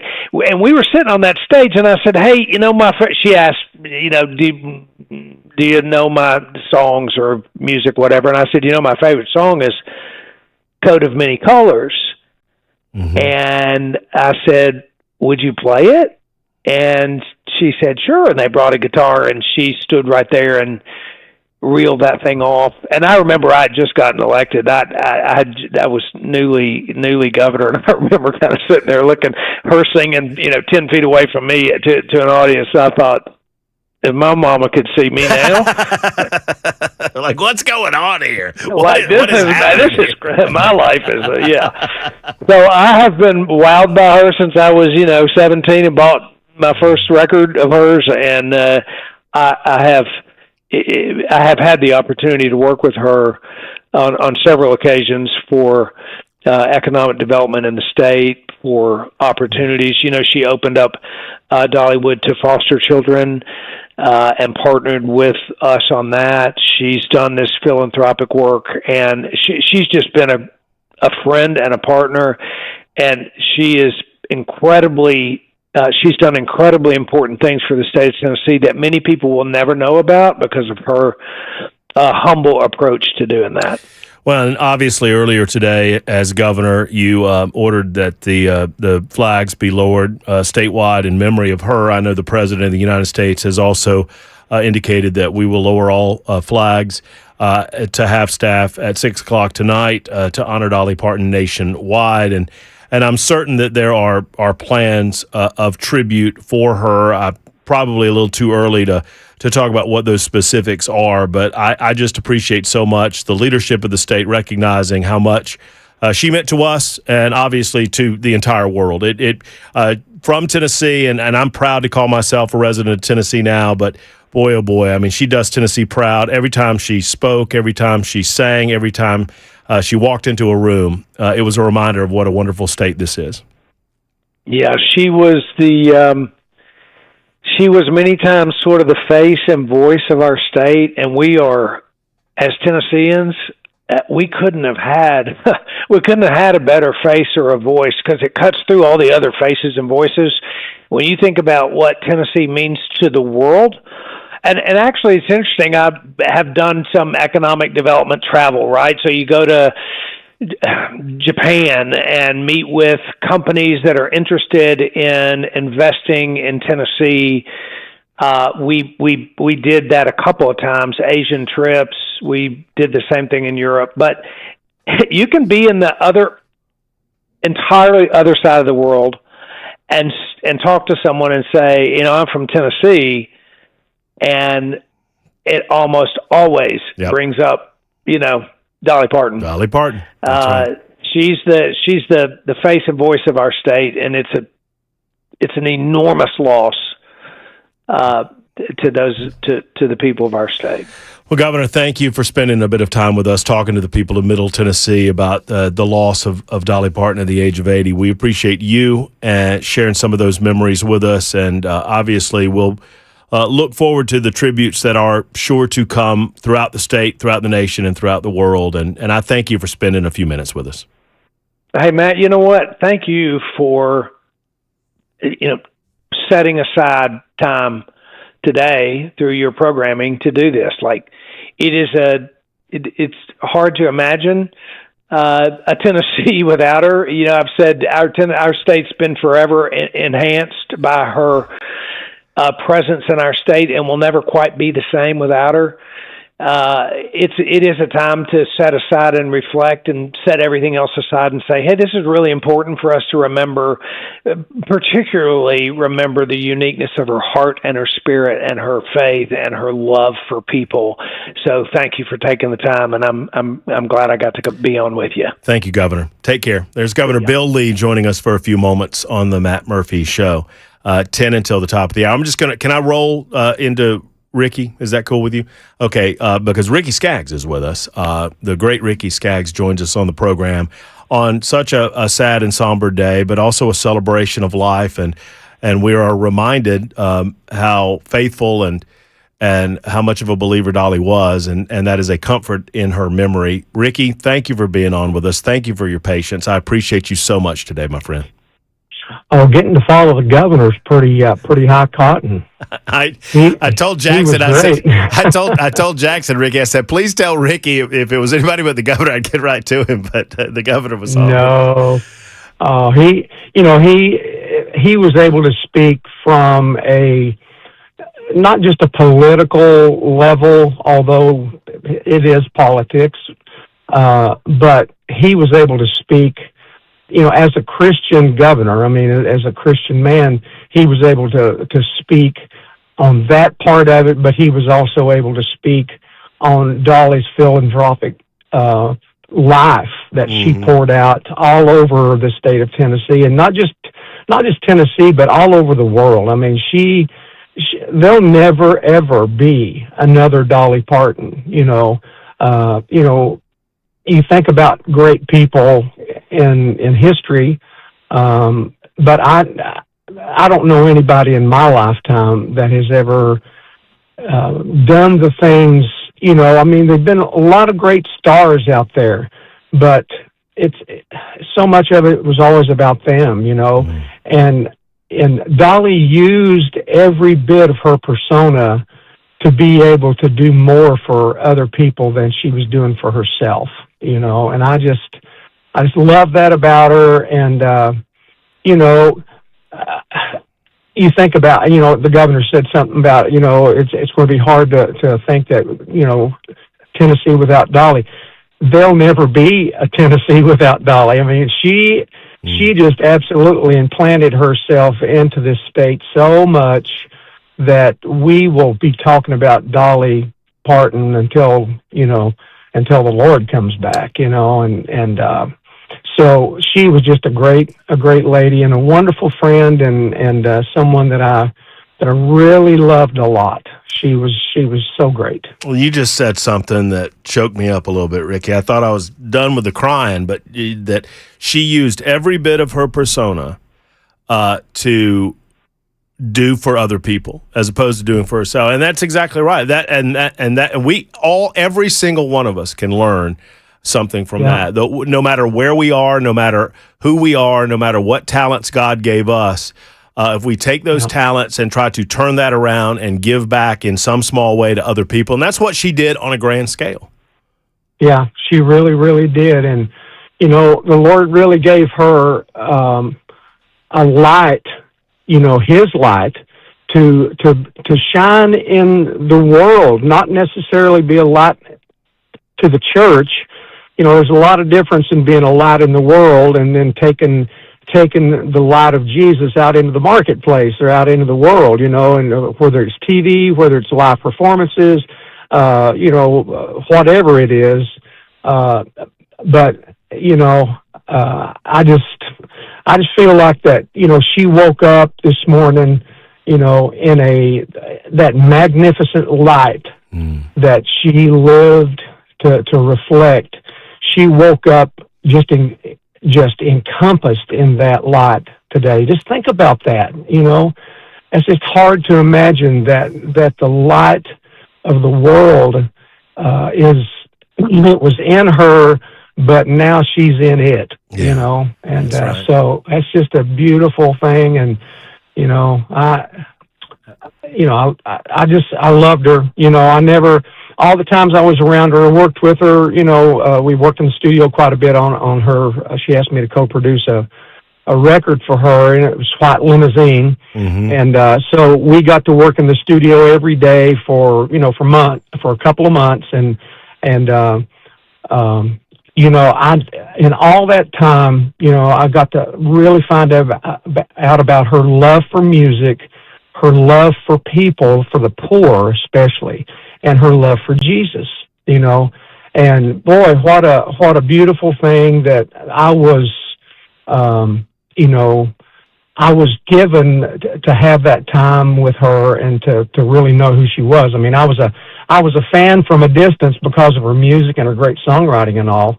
But being around her, listening to music that she'd written and going out to her house, and I got one of the funniest things. If you got a minute, I'll tell you. Oh, absolutely. All the time in the world. You were talking about Carl a while ago.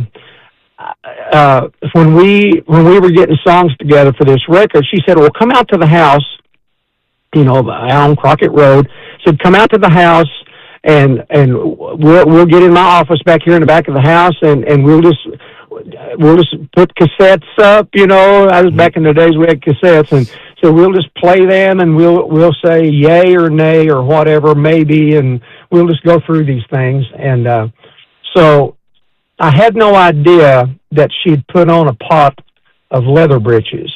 And now you may not know what leather breeches are, but people in the hills and the sticks and the hollers know what dried green beans are. They're called leather breeches, and you soak them in water, and then you let them dry and get real dry, and then you cook them. And they kind of have a little bit of a soury kind of taste, but they're so great. That was Carl's favorite thing. And so she had put on a pot of leather breeches for him, and we got back there in that room and got to listening and singing and playing and just listening to songs and all like that. And I heard him squall out at her and just say kind of a word that I won't repeat on the air, but she said, "Oh, Carl, just calm down." Said, "I'll get in there." So she got up, and she said, "I've burnt them beans. I can smell it." So she ran in there, and I went with her, and I looked down there, and she had burned, those leather breeches. And what she did, she just took the good ones that didn't get burnt, just put them out in a little pan, and so we ate them. Had some cornbread and ate those leather breeches. But boy, he was as mad as an old hen if you'd have thrown water on it, And and you're Ricky, you're thinking, man, you can't yell at Dolly. What? Yeah, that's right. You can't holler at that woman. But oh man, she burnt them beans, and she was kind of in a repentant mood, though. She really was. Bless her heart. She was so precious. Wow, that's so awesome. That's a wonderful story. And listen, I so appreciate you on short notice taking your time. I know you're a busy man too, but taking your time to tell us a few stories about Dolly, because I feel weird even mentioning it, but I mean, just the same person in private as she was that we saw in public, right, on television. I mean, it just was the exact same. It feels like the exact same personality, the bubbly, effervescent happiness that just came out of her on a daily basis. Yeah, it was her heart. I never heard her really speak ill against anybody or judge anybody or any group or any, I mean, she loved everybody. She loved people. And I'm telling you, when you love people and let the light of Jesus shine through your heart into everything you do, everything you put your hand to do, you have done what the Lord has asked of us, is receive him and then show him off to the world in a good light. And when people saw Dolly and was around her, they always felt better, and they always felt like there was something in her that they wanted, and or that they needed, and it was that light. And now she's living in it. That's just that's the great thing about when we pass. Our last breath here is our first breath in heaven. Amen. Amen. Ricky, thank you again for everything. Thank you for being there for us, and thank you for everything that you do, not just for the entertainment community, but for Tennessee. We so appreciate you spending a little time remembering Dolly with us. Well, thank you, Matt, and I'm like the governor. I appreciate you guys giving this time today, to really honor her and have people come on and, not just the big stars or whatever, but just common folks like myself. And I feel like the governor feels like he's a pretty plain, common fella too, in his heart. But, we get a position to use our gift, and that's what Dolly did. So just follow her example. Thank you, Ricky. Take care. We appreciate you. Thank you, Matt. Yes, sir. Yes, There's sir. Ricky Skaggs joining us. Oh man, what a legend in his own right. He'd never say it, but I will. And it's good to speak with him about the great Dolly Parton, dead at the age of 80 on this day, August 25th. 5:01, my apologies for being late. The schedule's all screwed up, and that's on me, and I'm sorry to Jackson for having to figure it out, and I'm sorry to Ken for having to figure it out, but it's just one of those days. We'll get to each of you, Johnny and Lisa and Dan and Chuck. Y'all hang in there. A couple of lines available. We'll talk to you next on Super Talk 99.7 WTN.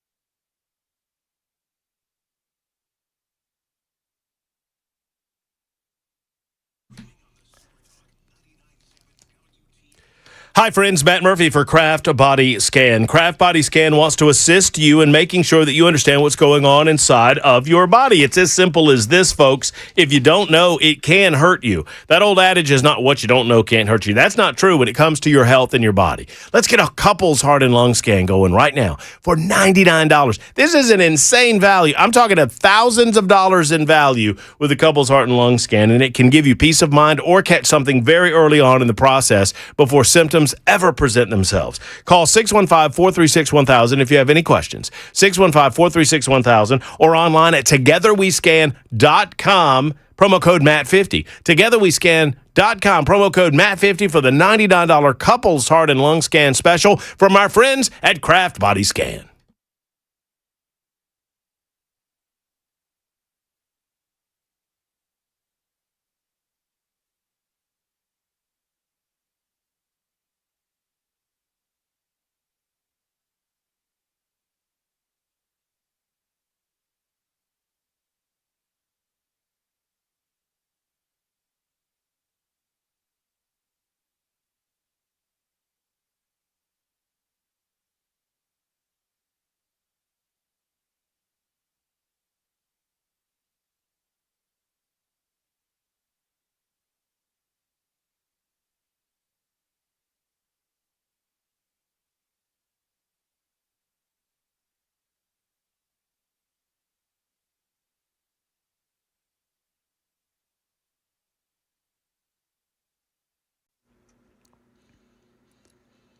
I'm Ken Weaver with your top stories. Got the full forecast and traffic coming up in 5 minutes, but first, ABC News, this is a special report from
Super Talk 99.7 WTN. I'm just getting my portion of the 5 o'clock hour started because we were so late getting to it. And I thank you for indulging us and understanding that our clock is a little off today as we continue to remember the life and the legacy of the great Dolly Parton, who passed away earlier today at the age of 80. We will share with you the message that was delivered to us earlier today. For those of you just getting off work and just perhaps you've learned the news while at work and are trying to get a little bit of additional information, this is Matt Murphy. This is the Matt Murphy Show. Thank you for being with us on Super Talk 99.7 WTN. We so appreciate you. Today's a little different. We're not talking politics today. I made the decision as soon as I heard the news that we would exclusively talk about the life and legacy of Tennessee's own Dolly Parton today. I hope that you enjoy it. I hope that it gives you some level of comfort. For those of us that did not know Dolly Parton personally, you felt like you knew her personally because, as so many people have indicated that have met her, that the woman that you saw on the silver screen, the woman that you saw on your television screen, the woman that you saw at the shows and the concerts, that was the same person that she was in person. And there's never been such a great entertainer, performer that kind of outkicked her legacy in that what we will remember her for is how much she gave back. And Ricky Skaggs said it so well, boy. Let me tell you, last hour, we had Governor Bill Lee backed up by Ricky Skaggs. And Ricky Skaggs said, I wrote it down, that she used every bit of her persona and knew how to do this and did it with a smile on her face and did it with a laugh. I mean, she was not afraid to be self-deprecating. She was not afraid to reflect on herself and turn the mirror to herself. She had no ego about her, and she used every bit of herself, every bit of her persona, not to self-aggrandize and not to benefit herself, although obviously she was incredibly popular and incredibly successful. Every bit of that was so that she could turn it back and give it to those who needed it. Whether it was her wonderful heart in the aftermath of the horrible, horrific wildfires that happened in Gatlinburg and the surrounding communities, whether it was through her imagination library. I mean, the stories about her generosity are just legend.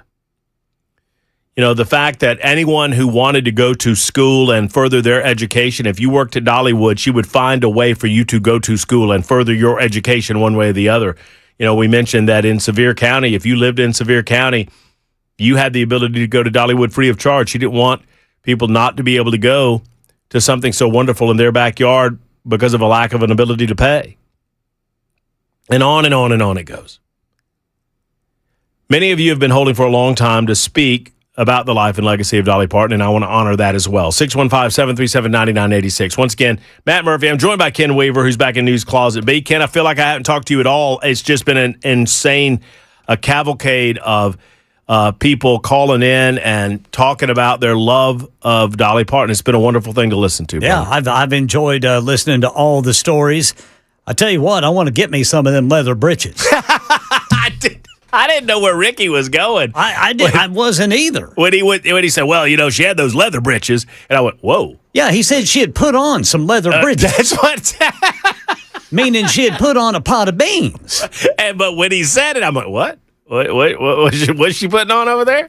Right. I mean, Dolly's been known to wear some leather breeches, but I believe so. Yes, sir. But I've never heard the phrase. I've never heard. I mean, I've had my share of home cooking, but yeah, I don't know that I've ever had any leather breeches. I'm gonna look that up. I'm gonna make some. Yeah, let's go.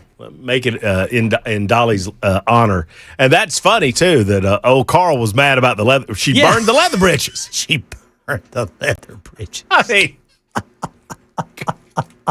Carl, woman, you burning the beans. Johnny has been holding for a long time, and I appreciate your patience, Johnny. Thank you so much. Hey, brother, how are you? I'm doing well, Johnny. Thank you for the call. You know, I moved here from South Carolina, and I love you guys. I think you're the best show on the radio. If you'll indulge me, let me come from a different angle. I from Spartanburg, South Carolina. I took a football scholarship to Troy State. I went down there, played for Shan Gailey, got hurt, and then the next year I came back, I got hurt again, and I was just 1998. I was just suffering. I was nothing. And then, and a lot of people don't know this song. I love all of Dolly's music, but she redid or did a rendition of "He's Alive," and when I heard that, when I watched the video, watched her stomp and proclaim that the good God Almighty was alive, that actually saved me. Wow. And I wasn't a huge Dolly fan. My grandmother always loved her. She always talked about what a wonderful person she was. And, I'm a college kid at this point. And I'd washed out. I was just, I didn't know what I was going to do next. I know I was leaving Alabama and I was going back to South Carolina. But when I heard Dolly do "He's Alive," and she proclaimed the resurrection, it completely changed me for the rest of my life. So in these days, I don't know if you guys have ever seen it, but if you get a chance, and if you get a chance just to play the musical part of it, I know, obviously we can't see video, but tell everybody, if they get a chance, watch the video, 1989, of Dolly Parton singing "He's Alive." People always thought she didn't have a range. She was semi-talented. But if you see her do this song, it's absolutely amazing. And she will bring you to the good Lord. I will. I don't know that I've ever seen it. I will look it up, Johnny. I got it right here, and I will be listening to that sir. later. Let me tell you something. If you watch it, you're changed or you're a deadhead. Yes, sir. Yes, sir. If you can't feel what's coming, and I challenge you to turn it up as absolutely loud as you can. Love it. Because it's the most wonderful thing you've ever seen. And then after that video, if you don't believe in the resurrection, then, you're probably in the wrong country. Johnny, we're going to give it a listen, and we're going to perhaps share that a little bit later on with the entire class. Thank you for the call. Thank you for the memories. Thank you for sharing that personal story with us, and I appreciate you. I don't know. I asked Ken, I asked you before the show, and yeah. I mean, Elvis Presley, 1977. Yes, sir. I mean, maybe Michael Jackson when he passed away. I mean, Michael Jackson had the same level of international fame, but there was obviously controversy with Michael Jackson. And he was not internationally beloved. But, I mean, this is in that rarefied air that the world seems paused right now. I'm telling you, dude, she's more beloved than the king was. Elvis. I mean, Elvis was perhaps more of a shock because of his age. Yeah, I agree with you. He was the first worldwide shocker. Mm-hmm. Michael Jackson was too, but Dolly Parton is, to me, this is a different level. Yeah, I don't know if, and it wasn't really a joke. People felt like I was joking around when I said that Dolly Parton was the finest human being walking the face of the earth. I meant it. Oh, absolutely. Because I mean, and I would tell people, they would kind of laugh, and I was like, well, tell me who. Yeah. I mean, if not her. And I don't know of another figure that you could put, and I don't feel the need to try, but I just don't know of another person that's on planet Earth right now that you could put in that same area where no matter who she was talking to, you know she loved you. Mm-hmm. She accepted you. She wanted you to lead a good life. She would tell you freely and openly about her faith and what she considered the promise of Jesus Christ to be.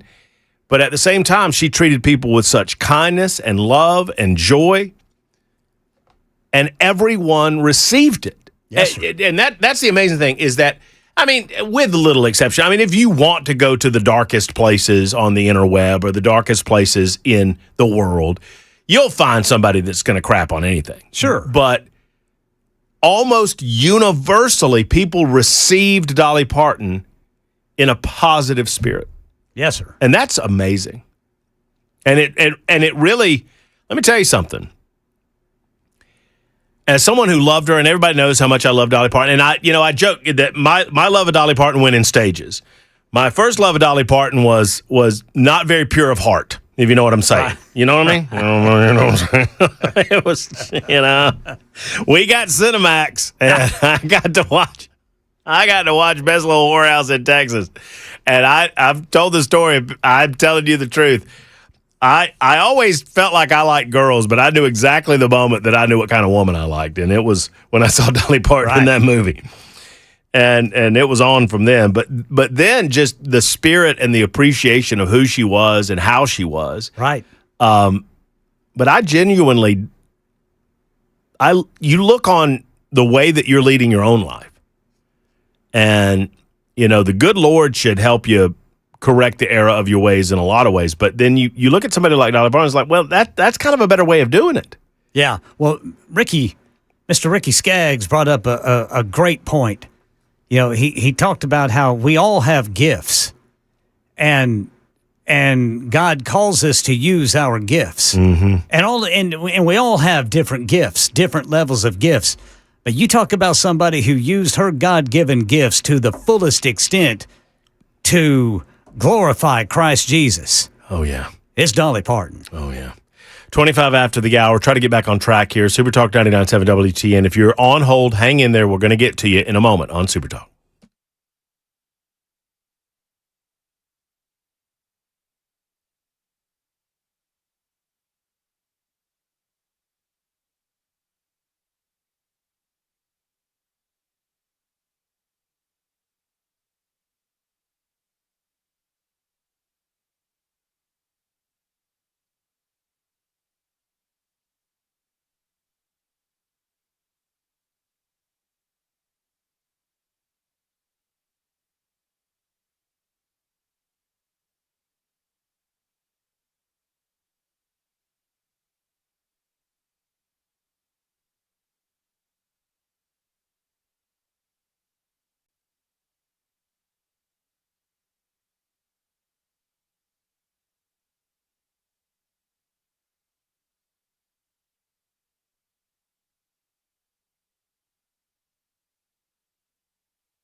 Hey, friends, it's Matt Murphy. Let's talk about pest control for just a moment with U.S. Pest. U.S. Pest, J.K. and Erica Brister are great folk, and they believe in the United States of America. They love their country, but they hate bugs. Bugs are little communists, and that's just how it is. They want to come into your home. They want to eat what's yours. They want to take up residence. They don't want to pay any rent. And they want to consume those things that you work very hard to provide for your family. And they will do so if you allow it to happen. Do not allow it to happen, whether it's termites. A termite threatens every single home in the state of Tennessee, and you need to protect yourself against it. Or just your common everyday bugs, ticks, fleas. I mean, we're in the season, right? Tick, flea season. You need to protect from those things. And it is spider season. As the fall gets here, a lot of spiders are out and about. You need to worry about those as well with U.S. Pest. Full home protection with U.S. Pest. Crawl space service available, 100% money back guarantees on everything they do with U.S. Pest. Get them out to your home. Go to uspest.com or 590-1260, 590-1260 for U.S. Pest.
Hello, friends. Matt Murphy here on America's 250th birthday celebration. We stand at a crossroads. Will we preserve the principles of the Declaration of Independence, or will we fall to the sway of socialism, the DSA, and whatnot? Eagle Forum has announced that its 54th annual Eagle Council Conference will be held September 24th through the 26th right here in Nashville, Tennessee at the Sheraton Music City Hotel. The event will include guest speakers, workshops, leadership training, discussions on public policy and civic engagement. America needs education and motivated citizens more than ever before. Eagle Forum has been educating and motivating men and women for 54 years. And for the first time, they're bringing the conference to Nashville. We need you to attend. Register, please. Details are available at eagleforum.org. That's eagleforum.org. I'll be there, and I look forward to seeing you at the Eagle Forum Conference, eagleforum.org.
Timberland Cabinets, founded in Middle Tennessee in 2005. For 21 years, their reputation has followed them, and it's a good one, friends. They specialize in high-quality kitchen and bathroom cabinetry built to your specifications. Home builders, remodelers, and dealers understand the quality of Timberland, and now it's time for you to understand it as well. Now, here's the wonderful thing. Timberland is doing it the way that we say we want it to be done. They're building it right here in Middle Tennessee. So not only are we buying American, we're buying Tennessee quality. I took a personal tour of this facility, and I absolutely love this. When the wife and I rebuild our kitchen, we will do so through Timberland Cabinets, and it will be a joy to do it. So I invite you to give Deb a call, talk to Tiny Steve, talk to regular size Steve or large Steve, and find out how they can assist you in your cabinetry needs, whether it's the kitchen, the bathroom, or any place in between. They've got something for you at Timberland Cabinets. Tour the facility in Columbia,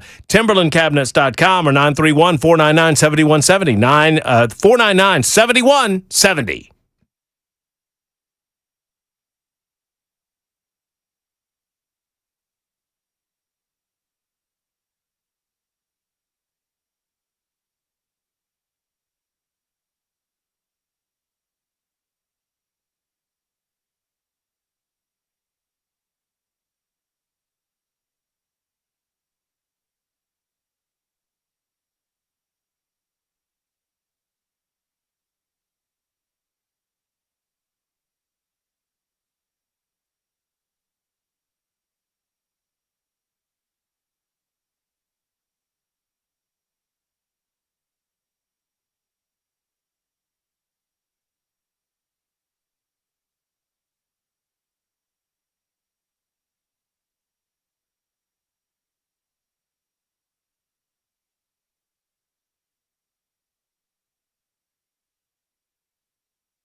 What a great lyric.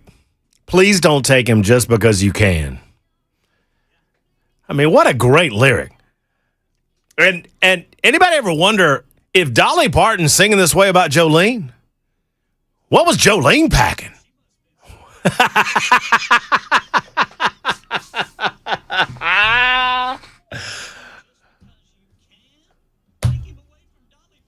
Come on. Love it. Love it. There's Ken Weaver. He's back in East Closet B. Matt Murphy here. Between us is young Jackson Williams, Jay Willie. Johnny B's on the line. What is What is going on, Johnny B? How are you, my friend? Well, it's kind of a bummer day. Yeah, it is. It is. And Dolly was someone that you and I bonded over because we both loved her. Yes, sir. We're big fans of her. Yes, sir. I didn't know her. That's why I feel kind of weird calling in, but I do have one story that, and in fact, it hangs up in my music room here. I'm looking at it right now. Her secretary, I forget what we were talking about on the Phil Valentine show, but she was brought up, and I forget what we were talking about, but apparently she heard it, and her secretary called and said that Dolly wanted to give me something, and we were on location in Brentwood, and the secretary brought it by, and it was an autographed picture. What? And, yeah, it says, hey, Johnny B, love Dolly Parton. What? Dude, Yeah. what are you kidding me? Brother Johnny B. Man. Yeah, I didn't get to meet her, but by gosh, it looks like, I can lie to people and tell them I did. So I think just the secretary idea. said she loves you. Yeah, I think the secretary told me she loves you, and I said, well, tell her the feeling's mutual. Johnny B's playing it cool. Johnny B's, oh, Dolly loves me? Oh, yeah, well, she's pretty good, too. Yes, sir. Man, I remember the first time I saw her was on the Porter Wagner show. A lot of people won't remember that a lot of youngsters, but it was a very popular show back in the day, and plus my dad made us watch all of the country music shows like Pop Goes the Country, Hee Haw, all that stuff. And I remember the first time I saw her, I was like, whoa, fall in love. That's the story I tell Johnny B, that I say that I don't remember a time where I didn't like girls, but I know the exact moment where I knew what type of woman I liked, and that's when I saw Dolly Parton in Best Little Whorehouse in Texas. Well, that would do it right there. That'll do it. I also got in trouble because when she went solo, when she left Porter, she put out this song that a lot of people felt was more pop than country. But I fell in love with it. It was called Light of a Clear Blue Morning. I think I heard you play it. Mm-hmm. And I fell in love with that song. And I remember, because I worked for my father's radio station, I was playing it overnight. And he told me to stop playing it, and I said, I'm going to make you a bet. I'll bet you this song's going to be a hit. And I said, I'm going to keep playing it. You can fire me. But, of course, it ended up being a hit, and he never forgot it. I never let him. Hey, Brother Johnny B. Yeah. Man, you got to tell a little bit about that story you were talking about when you were working down in Birmingham. And apparently the rumor got around that Dolly Parton was coming to Birmingham, and because you were from Nashville, everybody said, well, you know her. Bring her here. Well, what happened is I was at the state fair, and the program director comes, and he says, you got to go back to the station. I said, for what reason? And he said, well, Dolly Parton's had surgery here in Birmingham. Okay. And she has requested that she wants to come on your show. Oh. And I said, I doubt this seriously. I said, she does not know me. And so I go back to the station, and salespeople that usually left like by the early afternoon, 3:00, whatever, they were all hanging around. This was like 5:30 in the evening. And I said, what are y'all doing? They said, we're waiting on Dolly. And I said, man, you guys are going to be sorely disappointed. And sure enough, it was a radio groupie. She was a good-looking girl. Yeah. But she had for some reason, had a thing for me, and she came up dressed like Dolly Parton.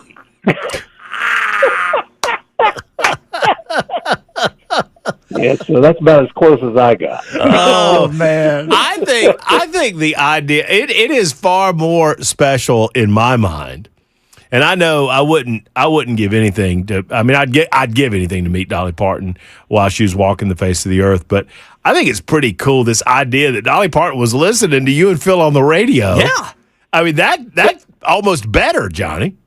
Well, and at the time, I about didn't believe it. I thought, nah, I don't buy this, but I looked at the the signature on the picture, and it's her signature. So I guess I'll believe it. That's so good. Yeah, it's quite a treasure to have.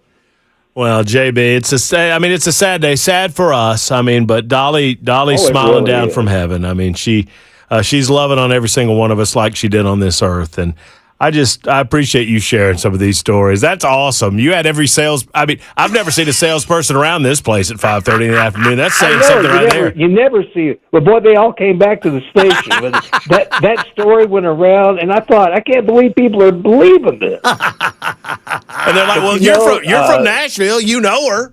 yeah, we know all the stars. Right.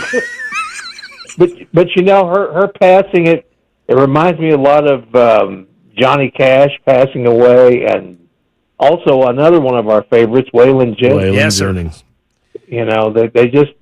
They all went too early. Too soon. I mean, I was thinking about the greats, right? Waylon and Johnny, and Conway Twitty's another one that way too soon. Oh, yeah, way too soon. And Dolly, I know 80. I mean, that's a good life. That's a decent life, but it feels way too early. It does. Well, I expected her to outlive all of us, really. Yeah. I mean, it seemed like a good person, and man, she just brought a lot of light. And I heard that gentleman, Johnny, I think, talking about He's Alive, that performance she did. Yeah.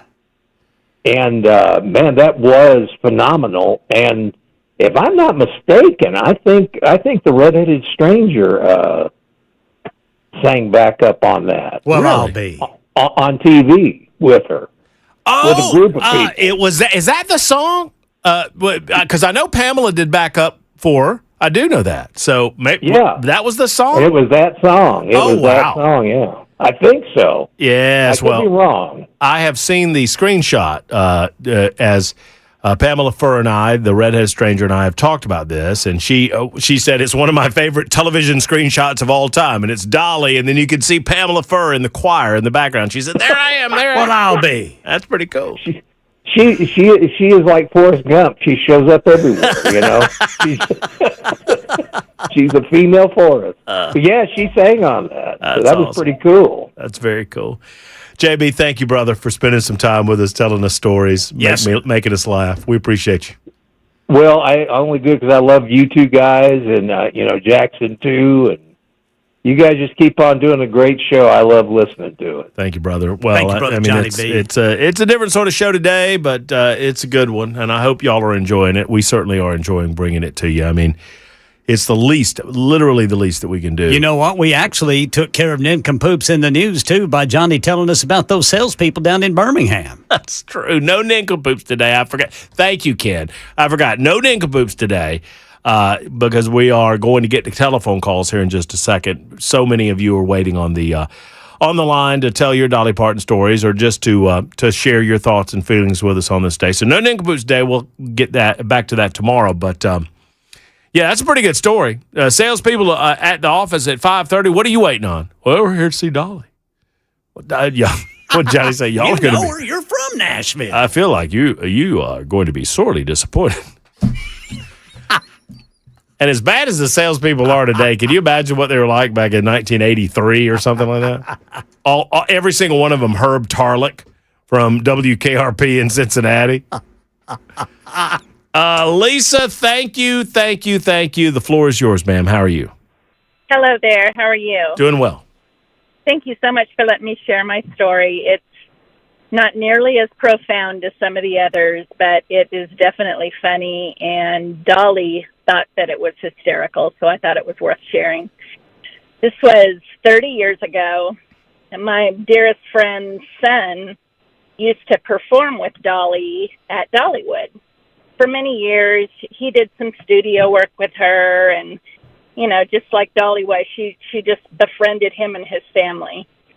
So he moved to Nashville, to pursue his music career and gets married, has his first baby. And Dolly was coming into town to film something or work in the studio or something. And she reached out to him and said, "Hey, I'm going to be in town. I want to meet your family. I want to meet your wife. I want to meet your new baby. Come and meet me." And so, of course, they came because they could never say no to her. So they met her on set or wherever it was. I can't remember. It's been so many years ago. And the baby was a nursing baby. And she tried ever so hard. They got everything on video to get his attention, to try to get the baby to look her in the face and, ooh and ah and giggle and stuff.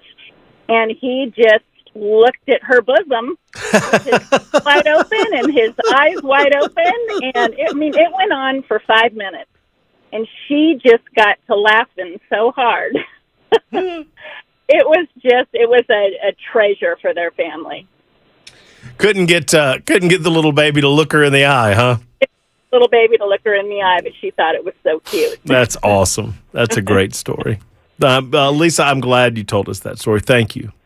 You're welcome. Have a great night. You do as well. Take care. I'm so glad to hear these stories. These just wonderful little tender moments showing you the type of person that Dolly was on the big screen and on stage, the exact same type of person that she was in one-on-one settings. Dan, Chuck, Joe, and Blake, not necessarily in that order. We'll be up with you in just a moment. It's 52 after the hour on Super Talk.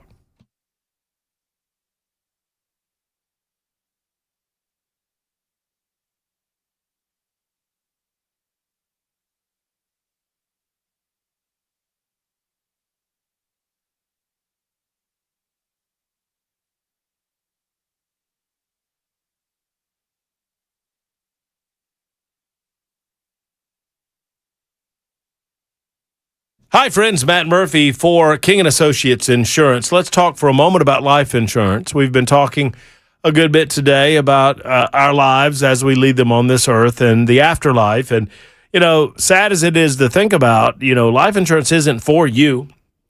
I mean, obviously, it's not for you if it's your life insurance. It's for the loved ones that you leave behind, making sure the house is taken care of, college is still possible, that life doesn't change permanently and overnight. I mean, obviously, it's going to change if you're no longer there, but we don't want it to change financially. Well, at King & Associates Insurance, they make it simple with no pressure, no confusion, just clear options that fit you and fit your family. 615-329-8121, 329-8121. For our friends at King & Associates Insurance. You can also find them online at kinginsurance.com, kinginsurance.com. These folks truly do protect what matters most, and they don't work for the insurance companies. They work for you at King & Associates Insurance.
Dolly Parton coming up. Also, state and local authorities investigating an officer-involved shooting in Middle Tennessee. Had a gambling raid in Middle Tennessee. And the National Football League responding to a new study about CT. That's coming up at 6 o'clock on Super Talk 99.7 WTN.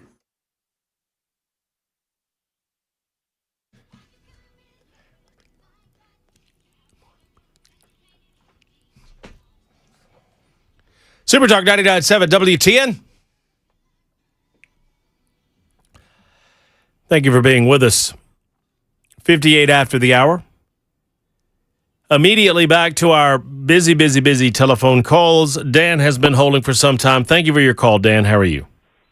Hey, great, Matt. To you and Ken and all the others that gave some great responses. I don't have anything funny or super anything personal experience other than I'm one of 12 kids as well, just like Dolly was. Oh, wow. But just a few years younger, but not too much. But as a former FedEx pilot, just retired, I don't know if you're aware, but Fred W. Smith Airport was just renamed 2 weeks ago in Memphis, and I think it would be the most fitting tribute and honor for a classy gal like Dolly for the national airport to be renamed the Dolly Parton International Airport.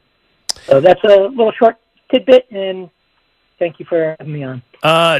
Dan, I've had this suggested to me with several people writing in on the Super Text line, 615-737-9986, and offering the same thing, that it was suggested a year or two ago. I remember it on our radio show. We talked about it, the possibility of Dolly Parton, because everybody wanted to they wanted to change the name of the airport to Dolly Parton International Airport, and they wanted to change the letter designation from B&A to T&A.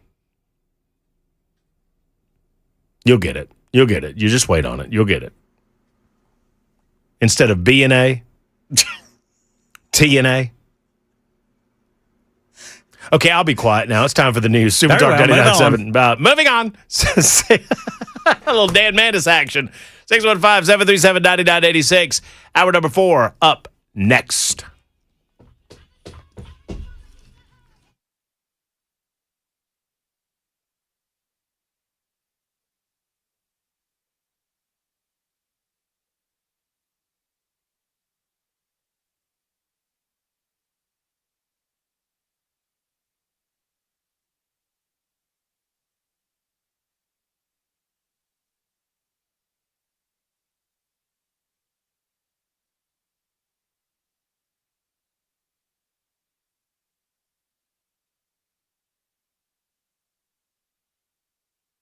I'm Ken Weaver with your top stories. We've got the full forecast and traffic coming up in 5 minutes. Right now, Dolly Parton passing away at the age of 80. And the announcement today, Parton was known for her hits. Jolene, Jolene, Jolene, Jolene. Also, her philanthropy over the course of her more than 60-year career. In Tennessee, U.S. Senator Marsha Blackburn telling WTN's Matt Murphy Show, Parton never stopped. Blackburn says there was to be an announcement tomorrow about a children's hospital in East Tennessee, but now that's obviously postponed. Dolly kept striving to make things better, to make our world better, to open those doors of opportunity. And I just think she is irreplaceable. What an iconic, wonderful person. President Trump ordering flags at half-staff nationwide for 1 week to honor Dolly. Here in Tennessee, state and local authorities investigating an officer-involved shooting in Williamson County. According to a post from the city of Fairview, Fairview officers were assisting the Williamson County Sheriff's Office on a call this morning, but the deputies say the shooting had happened before they arrived on the scene. TBI is investigating. More than 20 locations in Columbia being searched as part of a coordinated illegal gambling crackdown. Columbia police, federal partners say they're serving 21 search warrants across the city, most of those convenience stores. And the National Football League is responding to a new study that finds at least 1 in 4 former NFL players who died between 2016 and 2021 had chronic traumatic encephalopathy. ABC News medical correspondent Dr. Darian Sutton. This is done on professional football players that have an unusually high lifetime exposure. The authors caution applying this to young adults, but as an emergency physician, repetitive head impacts and head impacts overall do matter. Prior CDC estimates show that up to 15% of students in high school reported having a concussion. And although we often talk about tackle football, other sports like girls soccer, boys lacrosse were associated with high rates of concussions, up to 63% with tackle football, girls soccer, and boys lacrosse. So in a statement, the NFL says they, quote, continuously strive to make the game of football safer, including implementing strategies to reduce concussions and head impacts. That's the latest news. Traffic and weather next. I'm Ken Weaver, WTN News.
BNA, we've got a crash. 40 eastbound at Briley Parkway, exit 215. Nashboro Village, Murfreesboro Pike at Bell Road.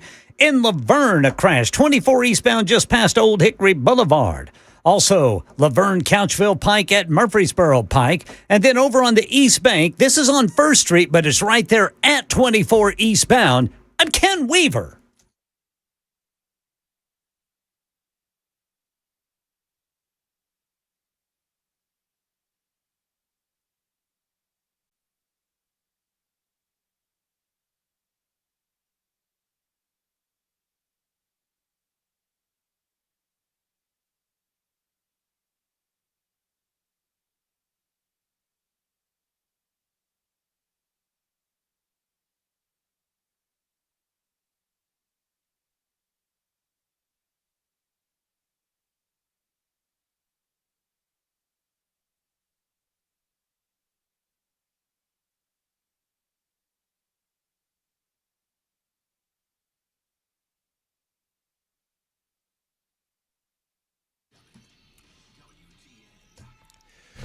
There are memorials growing all over the country for country music legend Dolly Parton, who has passed away today at the age of 80. Her Hollywood star in Los Angeles has flowers all over it.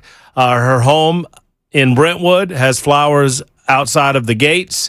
And we continue to pay tribute to Dolly Parton here at Supertalk 99.7 WTN on the Matt Murphy Radio Show. Ken Weaver's back in News Closet B. Jackson Williams screening your telephone calls and generally speaking, making sure that everything that comes out of our speakers sounds as good as humanly possible. We're taking your telephone calls as we continue to celebrate the life and the legacy of the great Dolly Parton from Music City, USA, to your home. We thank you for being a part of our show today. It's been a rather different one, and in some ways kind of difficult. In other ways, a celebration of Dolly Parton's life. It was a wonderfully led life, and we appreciate all of you sharing with us. We'll get to more of your telephone calls. Well, I'll tell you what, I'll get to as many as I can. I've got a number of pieces of audio and video that I want to share with you, but right now, Chuck has been holding for a long, long time. Chuck, thank you for your patience. How are you? I'm well, thank you, Matt. I love the show. Yes, sir. Thank you. I didn't have the pleasure of meeting Dolly, but she just lived. She transcended all ages, all genres, because she was genuine. She was humble, and I've got a daughter who's just as liberal as they come, who has a Dolly sticker on the back of her van. She's just a super person, and probably the most Christ-like person that we can all think of. But she also had another side, which she loved to joke and cut up. Do you remember watching her on Letterman back in the 80s and 90s? Yes, I saw her on Letterman. Are you talking about the top 10 list? Well, that's one thing. Yeah, the top 10 list. I've got the top 10 list queued up. For people that are mad, people are mad at me for making a bad. They said that my joke was in bad taste about B&A Airport. Well, Dolly Parton joked about her physical assets all the time during her life, and she had a great sense of humor about it. And I don't apologize for anything, but anyway, yeah, her on Letterman was very, and Carson too. I've got another one queued up from her time on the Johnny Carson show, where she made sure to thank those that she believed was so instrumental in making her star rise as they did, and Johnny Carson was one of those. Well, to reference back to Ricky earlier, she used all of her persona to steer things back to good works. And I've been on hold for a long time and thinking to myself, I feel sorry for myself. I'm going home. Dolly's gone. But you know what? Tomorrow is the first day of the rest of our lives. We need to all wake up and be just a little more like Dolly tomorrow. That's well said. That's right. That's what's striking me more than anything is I know my persona, and you can wake up tomorrow morning and begin the process of changing certain aspects of your persona and certain aspects of your life that you're not as proud of as maybe you're as proud of others. And I'm thinking about that right now, Chuck. You know what I mean? Yeah. Well, Dolly, I'm going to leave with this. She is the one person that truly the whole world is better for her having been here. Amen, brother. Amen. Thank you for holding. Thank you for the call, and thank you for the words. Joe is next up. Joe, what's going on? Hey, brother Matt. Hey, Joe. Hello, can you hear me? Yes, sir. Hear you fine. All right. So I once spent the entire night in Dolly Parton's bed. Didn't have on anything but a big smile. Now, let me tell you the rest of the story. We go to Dollywood, our company does, every fall, and they give out the Dolly Parton suite as a special prize. So I won a couple of years ago and got to spend the night in her suite. And it really strikes me beyond all the furniture and everything. What strikes me is that she was willing to share her belongings, her room with just regular folks.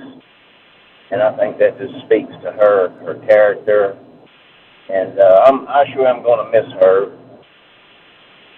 One thing that I do hang on to, though, I'm going to see her again someday.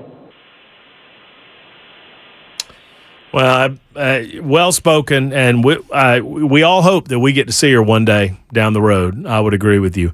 Yes, we have people that are just realizing that 1505. Let's see if Ken Weaver knows the answer to this trivia question. What's that, Brother Murphy? Hey, do you know who wrote Islands in the Stream, Ken Weaver?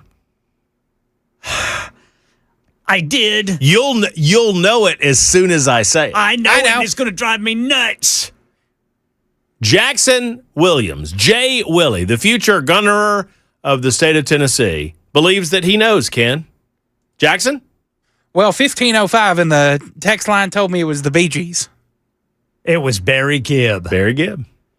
Barry Gibb wrote a lot of songs. He did. And when you know that, when you listen to them sing it, you can hear the Bee Gees in it. Yes, you know what I mean? Islands in the stream. That is what we are. Sail away with me in another one.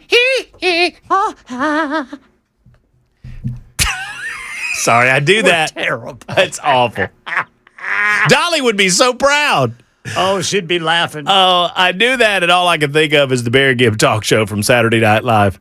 It's a very good talk show. Oh, that was great. Talk about politics. Talk about shining gold medallions. Blake is next up, unless I've run him off. Hey, Blake. Hello, sir. How are you? Blake, I'm doing well. I hope you are.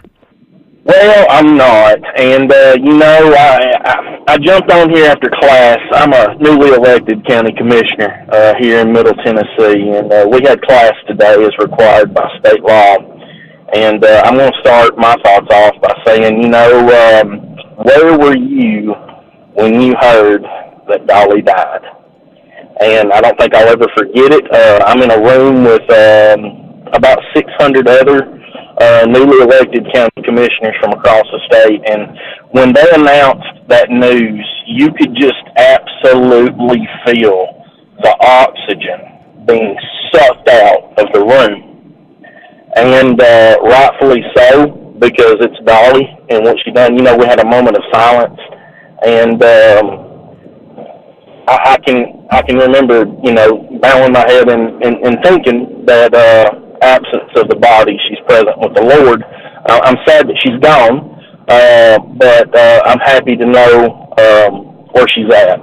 And I don't think I'll ever forget where I was sitting, what I was doing when I heard the news that Dolly died. And it's just has anybody talked about the story behind Jolene yet? I just jumped on about an hour and a half ago. Has anybody talked about that yet? Well, I mean, I mentioned that Jolene and I Will Always Love You, she wrote those songs on the same day, but I don't know that anyone has talked about the genesis story behind Jolene. What was it, Blake? Okay, so funny fact, and I've heard her talk about this. It's actually a two-part. One, she met a little girl named Jolene who she just thought was absolutely sweet, and she was like, Jolene, she's like, I bet your daddy's name is Joe. And that little girl was like, no, my daddy's name is not Joe. And Dolly was like, well, is there any other guy in your family named Joe? And she's like, no, ma'am. And she's like, well, then how did they come up with Jolene? And she's like, well, I guess my parents just liked it. And she says, you know what, I like it too. One day I'm going to write a song about you. Well, she goes home, Jolene, because she doesn't want to forget the little girl's name. Well, also going on about this time, she notices that Mr. Dean is spending a lot of time at the bank. And finally, she become curious enough. She's like, well, I'm going to follow my husband down to the bank, see why he's got to go down there, so often. She said at that point in time, we didn't have a lot of money, so why is he going to the bank? Well, when she walked in, she noticed that this very attractive redhead teller behind the desk was flirting with her husband a little bit, and in true Dolly fashion, she's like, well, let's just say that didn't last too long. So the story between Mr. Dean and the redhead at the bank and the little girl that she met that she just really adored, that's where the name come up with, and then true creative songwriting. That's produced. pretty cool. No, that's pretty cool. Yeah. That's That's just Dolly. But I thank you for letting me talk. But of course. Where were you when you heard the news of Dolly? Well, that's right. Well, no, that's true. I mean, and it was just earlier today. I'll tell you where I was. I was in my truck on the way to work, and I heard it from Ken Weaver and Super Talk 99.7 WTN while I was listening to the radio. 615-737-9986. If you'd like to be a part of the show, we appreciate you. It's a tribute show to the life, the legacy of Dolly Parton. Every aspect of her life. She was such a She was such a carefree spirit. She was a wonderful steward of her fame and her fortune. She gave back more than she received, and she will continue to do so. And her legacy will continue to move on. And it's my understanding that there were a lot of plans that were laid out for many years with regard to how that legacy would continue on after she has left this earth. And so we have much to say, and there's still much to be written about the legacy of Dolly Parton. Tim is next up. Tim, thank you for your call. How are you? I'm very well. How are you? Doing well, thank you. I just wanted to say I was in San Antonio, Texas on a business trip in 1986. I was young in my career, and I was in a steakhouse with some other guys trying to get some business done. And Dolly Parton came in with her entourage, and we were just starstruck about how pretty she was. And she knew some people that were sitting behind us. And if you wanted to laugh, there was 8 men sitting at the table, and we all quit talking and watched her walk across the room. And she noticed we were talking at her, and I'm just being truthful. And when she got through over there, she stopped by our table and wanted to know how our day was going, or how our evening was going. And she put her hand on my shoulder. And I've always told that story, that Dolly Parton put her hand on my shoulder, and how sweet she was, and how genuine she was. And she was just a beautiful woman at that time, because she was young, and so was I. I'm an old man now, but I've always remembered that, and it just made me say that. Man, Tim, how dirty is that shoulder now? Because I bet you haven't washed that thing ever since. Oh, I went a long time before I washed that dress, because I had a coat and tie on, and I believe it or not, I still got that coat in my closet. I just don't wear it anymore because I'm fat now. But I was young in my career there, and in all seriousness, she was so eloquent and so friendly to us. I mean, she didn't have to speak to us, but she saw that we recognized her, and she went out of her way just to speak to us, and it was just a wonderful thing. And I'm sad that she's gone, but I know she's in heaven. So, because I've never heard anybody say anything bad about her, and that's unusual to have a celebrity like that and have that good a life. The world would be a sadder place without her. Amen, brother. I appreciate you taking my call. Well, of course, Tim. I appreciate you making the call. 20 minutes after the hour, we'll continue taking calls, celebrating the life of Dolly Parton, coming up in just a moment on The Matt Murphy Show. This is Super Talk 99.7 WTN.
Hello, friends. Matt Murphy. Craft Body Scan wants to help you make sure that you know what's going on inside of your body.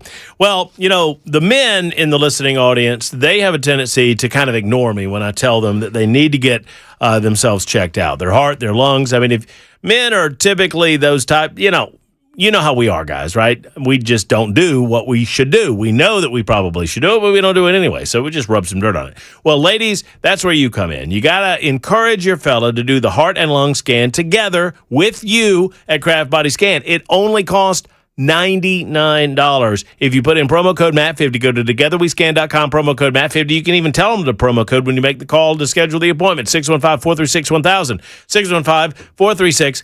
$1,000 for Kraft Body Scan. This works. It's non-invasive. You're not going in a tube or anything like that. You're not taking your clothes off or anything like that. This is a simple procedure that takes less than 10 minutes that can examine your heart, examine your lungs without getting inside of your body and figure out what's going on in there. Now, they could do a full body scan for you as well. Ask them about that when you make the call and schedule the $99 special.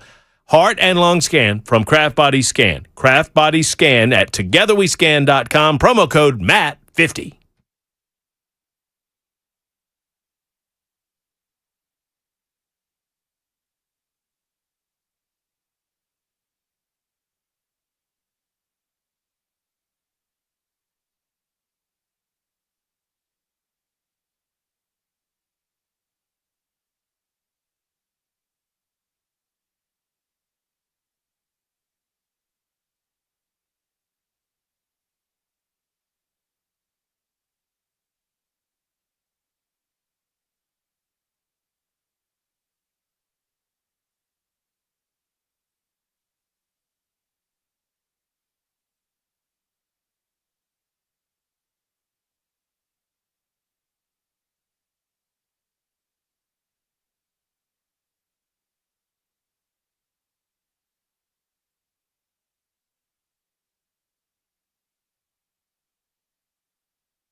Super Talk 99.7 WTN.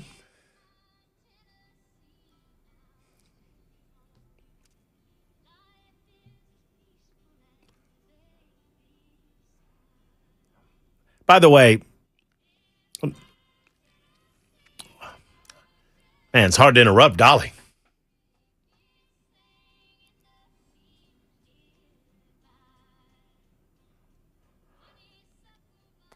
Yes. So good. Dolly Parton passed away at the age of 80 today. Straight Talk was the name of the movie that I was trying to think of where she was a talk show host. I think James Woods was in that. Griffin Dunn was in that. She had a lot of acting credits, and obviously songwriter, a singer, a philanthropist, businesswoman, and she will be sorely missed. Tennessee native. 615-737-9986 if you'd like to offer your memories of Dolly Parton or just your thoughts of Dolly Parton. Here's one of my audio video here, Jackson, if you don't mind. This is one of my faves. I want to share this real quick with you because if I don't, we won't be able to get to it. I'll just have to continue doing telephone calls, and I'll get back to calls momentarily. But I don't remember this when it happened, but I remember this after it happened because I used to watch reruns of Johnny Carson. But this is who Dolly Parton truly was. What's the song you said you made up? Well, I wrote this song because it's been real good for me ever since I started on your show. And you said one time, once I got to be real famous, I probably wouldn't come back on the show, but I always will. I'm here about as much as you are. That's very funny. If you knew that Johnny took a lot of time off, I'm here about as much as you are. Good friends can say that. Yeah, well, that's what I mean. We can say anything. But I was only kidding because everybody kids you about it. Yeah. I only like the show. Well, I think other people do a good job, but I only really like to watch it when you're on. Thank you. And I don't call it the Tonight Show. To me, it's the Johnny Carson show. You're saying all the right things. No, I'm serious. So, You want me to hold that for you? no, I'm going to pick it a little. As good as I can with these nails. But it's all in the words, and it's, I think it is. Now, it's not supposed to be too serious, so. I have come a long way from the hills of Tennessee, and I've worked hard to make the folks back home real proud of me. Now everybody knows my name, no matter where I go, but I never really made it till the Johnny Carson show. Dreamed of stardom since I was just a kid. $1 million dream beneath this $13 wig. In my bell-bottom jumpsuits with my rhinestones all aglow, I became an overnight success from the Johnny Carson show. From polyester paradise to silk and satin frills, from a 48-foot mobile home to a mansion on the hill, from moonshine to rare wine, from a Packard to a Rolls, but I never really made it till the Johnny Carson show. Now there's only one small problem. Sometimes I get disturbed. The folks sometimes get me confused with Monty Rock III. But still I think it's worth it, and I just thought you should know that I'll always owe a special thanks to the Johnny Carson show. I went from pop beads to diamonds, from car coats to fur, from Kmart to Gucci's, from here no telling where, from hillbilly heaven to a penthouse on the coast, but I never really made it till the Johnny Carson show. That's Dolly Parton on Johnny Carson back in the 1970s, and I have no idea, if you're watching on Talk TV, I have no idea how she played that guitar with those nails. You see her nails? Her nails are long, and I don't know how I don't know how to play the guitar anyway, but I don't know how she did it with those nails. There you go. There's Dolly Parton. We'll get to the bottom of the hour news, more of your telephone calls, and wrap things up in a moment. It's The Murphy Show on Super Talk 99.7 WTN.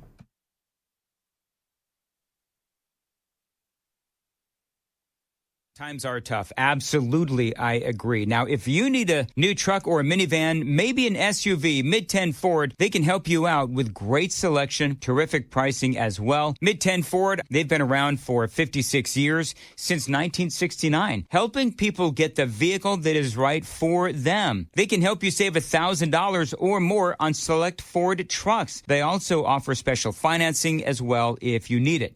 Now, Mid-10 Ford, I like to say that they're a one-stop shop. You can buy your vehicle there at Mid-10 Ford. You can get it serviced. They have a body shop as well. So you want a brand new or a pre-owned vehicle, you can check out all of the great deals at their website, mid10fordtrucks.com. That's mid10fordtrucks.com. They offer low-pressure sales, maximum customer service if you show up at their business, 1319 Foster Avenue. This is a family-owned business going back 4 generations. So, yeah, they do know how to treat customers. So let them help you get into your next vehicle. Again, low-pressure sales, maximum customer service. Find them online, mid10fordtrucks.com. That's mid10fordtrucks.com. Let their family take care of your family.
Hi, friends. It's Matt Murphy for Efficient Heating and Cooling. Efficient Heating and Cooling is here for you when you need them. Now, you might not know that you're going to need them, and so I encourage you to write this telephone number down or at least the website, so when you do, you have it handy. EfficientHVAC.net is the website, EfficientHVAC.net. The telephone number, and I'll give it to you again if you're looking for a pen or a piece of paper, 615-784-4424. Why is that number important? Well, because if the AC goes out and it's hot outside, it's going to get quite hot inside very, very quickly. And you need someone as quickly as possible to get out to your home, diagnose the issue, and fix it as inexpensively as possible. That's the goal. Well, Efficient Heating and Cooling does that every single day. They can diagnose your issue. They'll get out as quickly as possible. We told the story last week of someone who said, I'd heard about Efficient on your show, and I reached out to them, and same day they were able to stop by because they happened to be in our area. One of their service techs was in the area, got done a little bit early, and was able to stop by. Now, they can't necessarily promise same-day service, but they'll promise it will be as quick as humanly possible, and they'll get you back up and running in that fashion as well. I promise that number again, and here it is, 615-784-4424, 784-4424 for our friends at Efficient Heating and Cooling.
A voice so pretty she can make me like this one.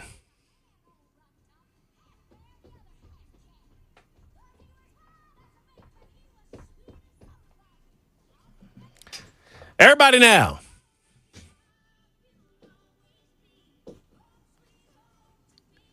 Who? Oh, wait, I did the who in the wrong place. Yeah, my bad. Dolly Parton, I've long said that Dolly Parton being a fan of the Tennessee Volunteers is proof that the Lord did not put perfect people on the earth, because if she were a Georgia Bulldog fan, she would be perfect. 615-737-9986, 615-737-9986. It's Larry's turn in Clarksville. Hello, Larry. Hey, brother. Thanks for taking my call. Of course, brother. I'm going to try to get through this. When Blake called and he said, do you remember where you were when you heard? I'm sitting in the same chair that I was sitting in on my back deck when I heard about Uncle Phil. And I messaged the redheaded stranger and asked her if it was true. When she told me it was, I cried for 3 days. And when I heard about Dolly, it hurt just as bad, but in a different way. But I wanted to say thank you, sir, for taking your entire 4 hours and using it as a tribute to her, and you've done a fantastic job. Thank you. You're welcome, Larry. And thank you. Thank you for everything, buddy. Yes, sir. Love you. Appreciate you. I mean, it is sad. It is sad. We're going to miss her. Vincent is up next. Hey, Vincent. Hey, Matt. Man, I don't want to follow that. Damn, I'm misty. No, it's all good, brother. There's a little dust in the room. Dust in the room. You know what I mean? Well, Gets dusty in here. True story. I got a true story about an individual who was severely autistic. He was my neighbor, and he used to go to Dollywood free of charge by Dolly, and all he did was ride trains and ride on helicopters. He was kind of verbal, but not really. But one year, it was about 35 years ago, they couldn't go. So Dolly Parton sent a chopper and landed on his front yard with Santa Claus in there and brought him a Lionel train and took him for a helicopter ride. What about that? And that was right there in Old Hickory in Jackson's backyard. That's pretty cool. And he didn't know who Dolly was. I mean, he knew Dolly, but it was Dolly. He was, he's severely autistic. And that's all I wanted to tell you. That's what kind of woman she was. That's pretty good. That's a great darn story, Vincent. Thank you for sharing it. Yes, sir. Absolutely. That's it. I mean, that's it, right? That's the type of human being that Dolly Parton was, that she could not possibly give all of herself to every single person that wanted a little something. But at any opportunity that she had to give back just a little bit in ways like that, she would do so. And I can't imagine what life was like being Dolly Parton. None of us could imagine what life is like being Dolly Parton. Only Dolly can understand the pressures that came with that and the joy that she brought to the rest of the world in so many different ways, large and small. And some of the smaller gestures, the seemingly smaller gestures, were the world to the people that she expressed them to, obviously. Lisa's next. Hey, Lisa. Hey, Matt. Hey, thanks for taking my call. I really appreciate it. Yes, ma'am. I just want to say, I'm a 59-year-old woman, and there's not a part of my life where Dolly just hasn't been a part of it, From going to seeing her and, Kenny Rogers in concert to reading the wonderful books that she provided to the children of this great state of ours. You know, I enjoyed those books so much with my kids. And it's a big shout out and a big, huge, endless thank you to her. But she's what I call a true heart. She's what I call a real person through and through. And if anybody deserves to have a national holiday in their honor, it would be Dolly Parton. And I just wanted to say that. I just think that she's an amazing person that has done so much for everybody. And she did it without fail.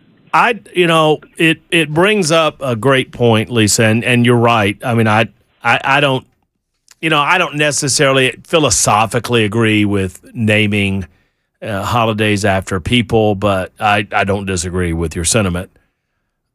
But here's what I would say. I don't know what plans are in the works. I don't know what Dolly's wishes were. I don't know what the family's wishes would be. Obviously, you're going to do everything to try to honor and protect those wishes first and foremost. But if the state of Tennessee is not planning something, it would be very shocking to me. And I did not ask Cameron Sexton about it or Jack Johnson about it or Governor Bill Lee about it today because I thought it inappropriate. But I would think if anyone deserves the honor of lying in state at the state rotunda so the public would be able to pay their respects, who but Dolly Parton? And before some of you, because believe it or not, there are curmudgeons in this audience that are bigger hard asses than me. Well, that's not for celebrity. This is not about her being a celebrity. It's about what she has done and given to this state and this country. With her Imagination Library, obviously, the amount of youngsters. I mean, I can't tell you the number of notes that I've not been able to get to regarding the amount of youngsters that fell in love with reading because of the Imagination Library, which offers books to young people free of charge around the country, and it might even be global at this point. That the smaller, quote unquote, the smaller things like we just heard about, the helicopter ride, the bigger things like the Gatlinburg fires, and I think that was 2016, if I'm not mistaken, 2016 or 2017. These fires in Gatlinburg. The amount of giving that she's done through Dollywood, the young people that she's helped get to college, to get better educated. I don't know what the plans are. I don't know what the family wants, and I don't know what the state's planning on doing. But if there's not at least an overture to give her the honor that she deserves and to allow her to lie in state, I mean, as much for the people that want to pay their respects as anything.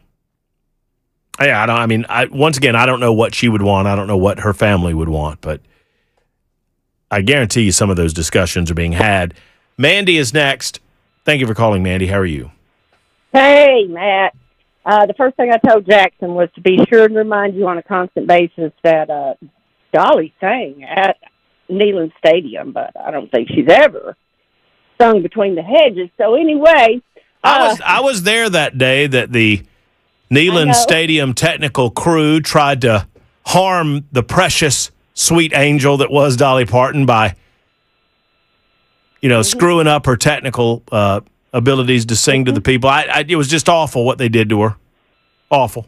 I'm just kidding. I'm just joking. That's me being me. I know. The second thing, there's two things, more things. Two, did you know about the coat of many colors? And the inspiration was her mom making that coat for her. Of course, she's 4 of 12. And the 4th of 12.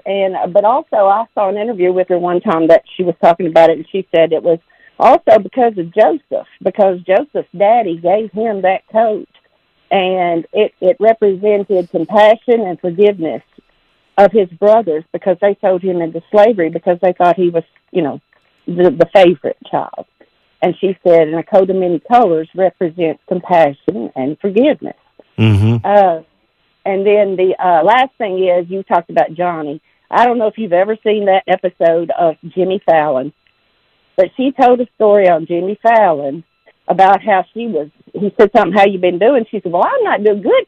She said, I was walking across the street the other day, and this man, he took this stick, and I don't know where he come from, but he come up and he started beating me in the chest and around the head and arms, and she said it was, and I couldn't get away from him, and Jimmy's sitting there with that big, he's such a doof, and he looked at her and he goes, well, oh my gosh, are you all right? And she stood up and she said, well, no, I'm not all right. She said, you can see the swelling ain't come down yet.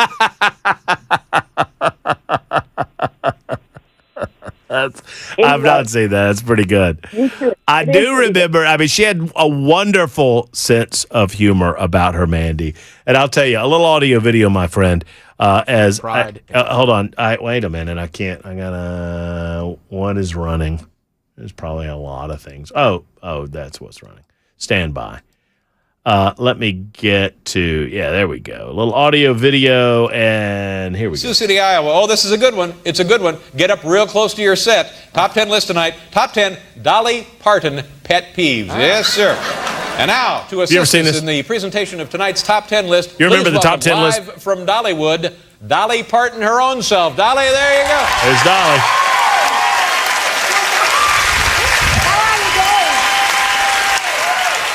Okay, the category tonight, top 10 Dolly Parton pet peeves. Dolly, are you all set? Here we go. I'm ready. Okay, number 10. Accountants who don't understand how much it costs to make me look this cheap. Yes. Number 9. Trying to play guitar in these 5-inch fingernails. They're great. When are we going to have them on the show, Paula? 5-inch fingernails. I'm telling you, that's my favorite new band. They're hard Make that booking if you can. They're alternative. Number 8. When the county declares my hair a fire hazard. Number 7. Confused Dalai Lama constantly asking for theme park royalties. Number 6.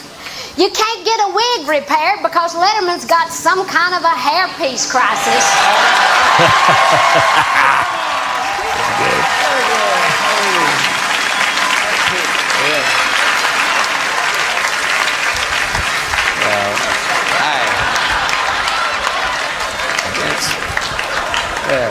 Letterman.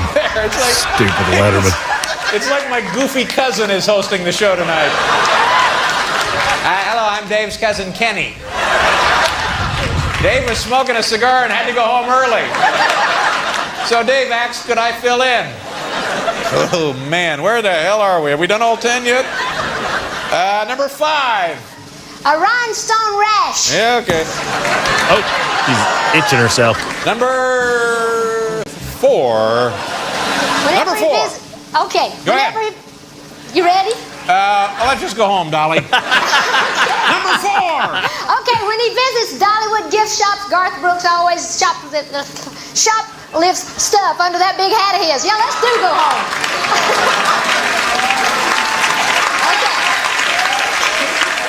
Just wait for it. It's worth it. Dolly been smoking her own self. Number 3. Okay, smart-ass MCs who introduced me by saying, and now here they are, Dolly Parton. Good. Number 2. When the Super Bowl is over, winner never says, hey, I'm going to Dollywood. That's right. That's true. And now, the number 1 Dolly Parton pet peeve. Nobody notices I've got a great ass, too.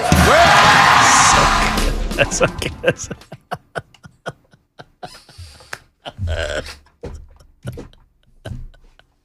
I don't know why that gets me. It gets me. Oh, God bless you, Dolly Parton. She had a great sense of humor. 52 after the hour. We wrap things up right after this.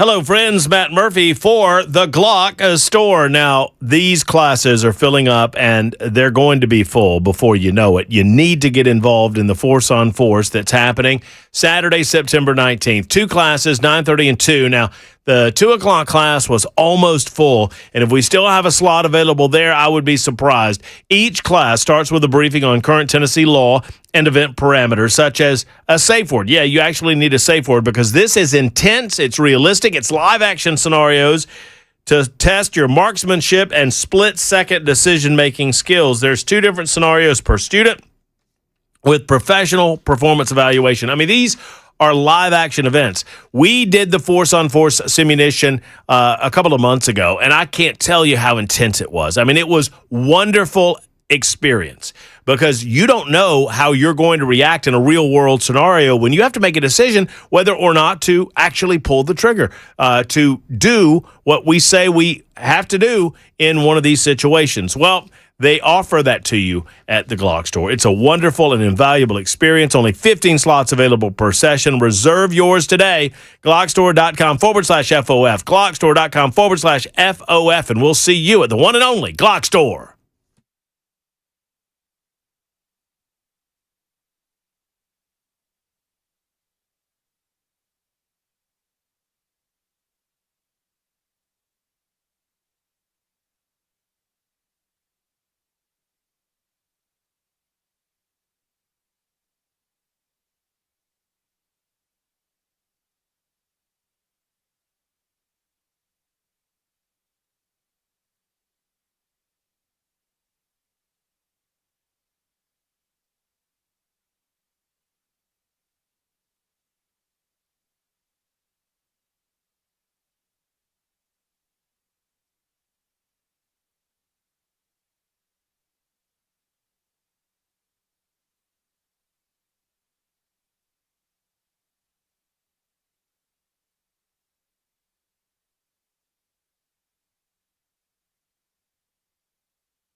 Hello, friends. Matt Murphy for Genesis Diamonds. Your one-stop shop for all things wonderful, beautiful, sparkly diamonds is Genesis Diamonds. We're so lucky to have them in town. They're a cut above all of the other places and far away the leader in the industry. The value, the prices, the fact you get a bigger and better diamond for less money, nobody beats the diamond prices at Genesis, which is why we call it a category killer, meaning that the only place to go is Genesis Diamonds. Get the deal you deserve on the diamond you deserve at Genesis. And don't miss their expanded selection of luxury pre-owned Rolex watches as well. All the hard-to-find timepieces are there at Genesis. Check them out. Genesis Diamonds, extraordinary service, unmatched quality, unbeatable value, unrivaled selection. It is Genesis Diamonds, an amazing store. You'll be happy you go by. And tell them that I sent you to either location, Green Hills and Cool Springs. Matt Murphy for Genesis Diamonds.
Dolly Parton passing away at the age of 80. Very, very sad day.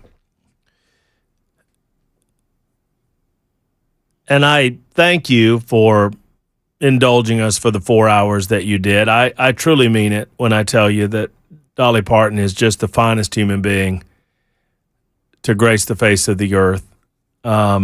Just a wonderful human, a wonderful heart, and a wonderful spirit of love. And obviously, she will be sorely missed. Her legacy will carry on way, way, way beyond any of our imaginations. And we so appreciate her, and we appreciate you. As Dolly sings us out, we remind you to have a great evening. Hug your loved ones. So long, everybody.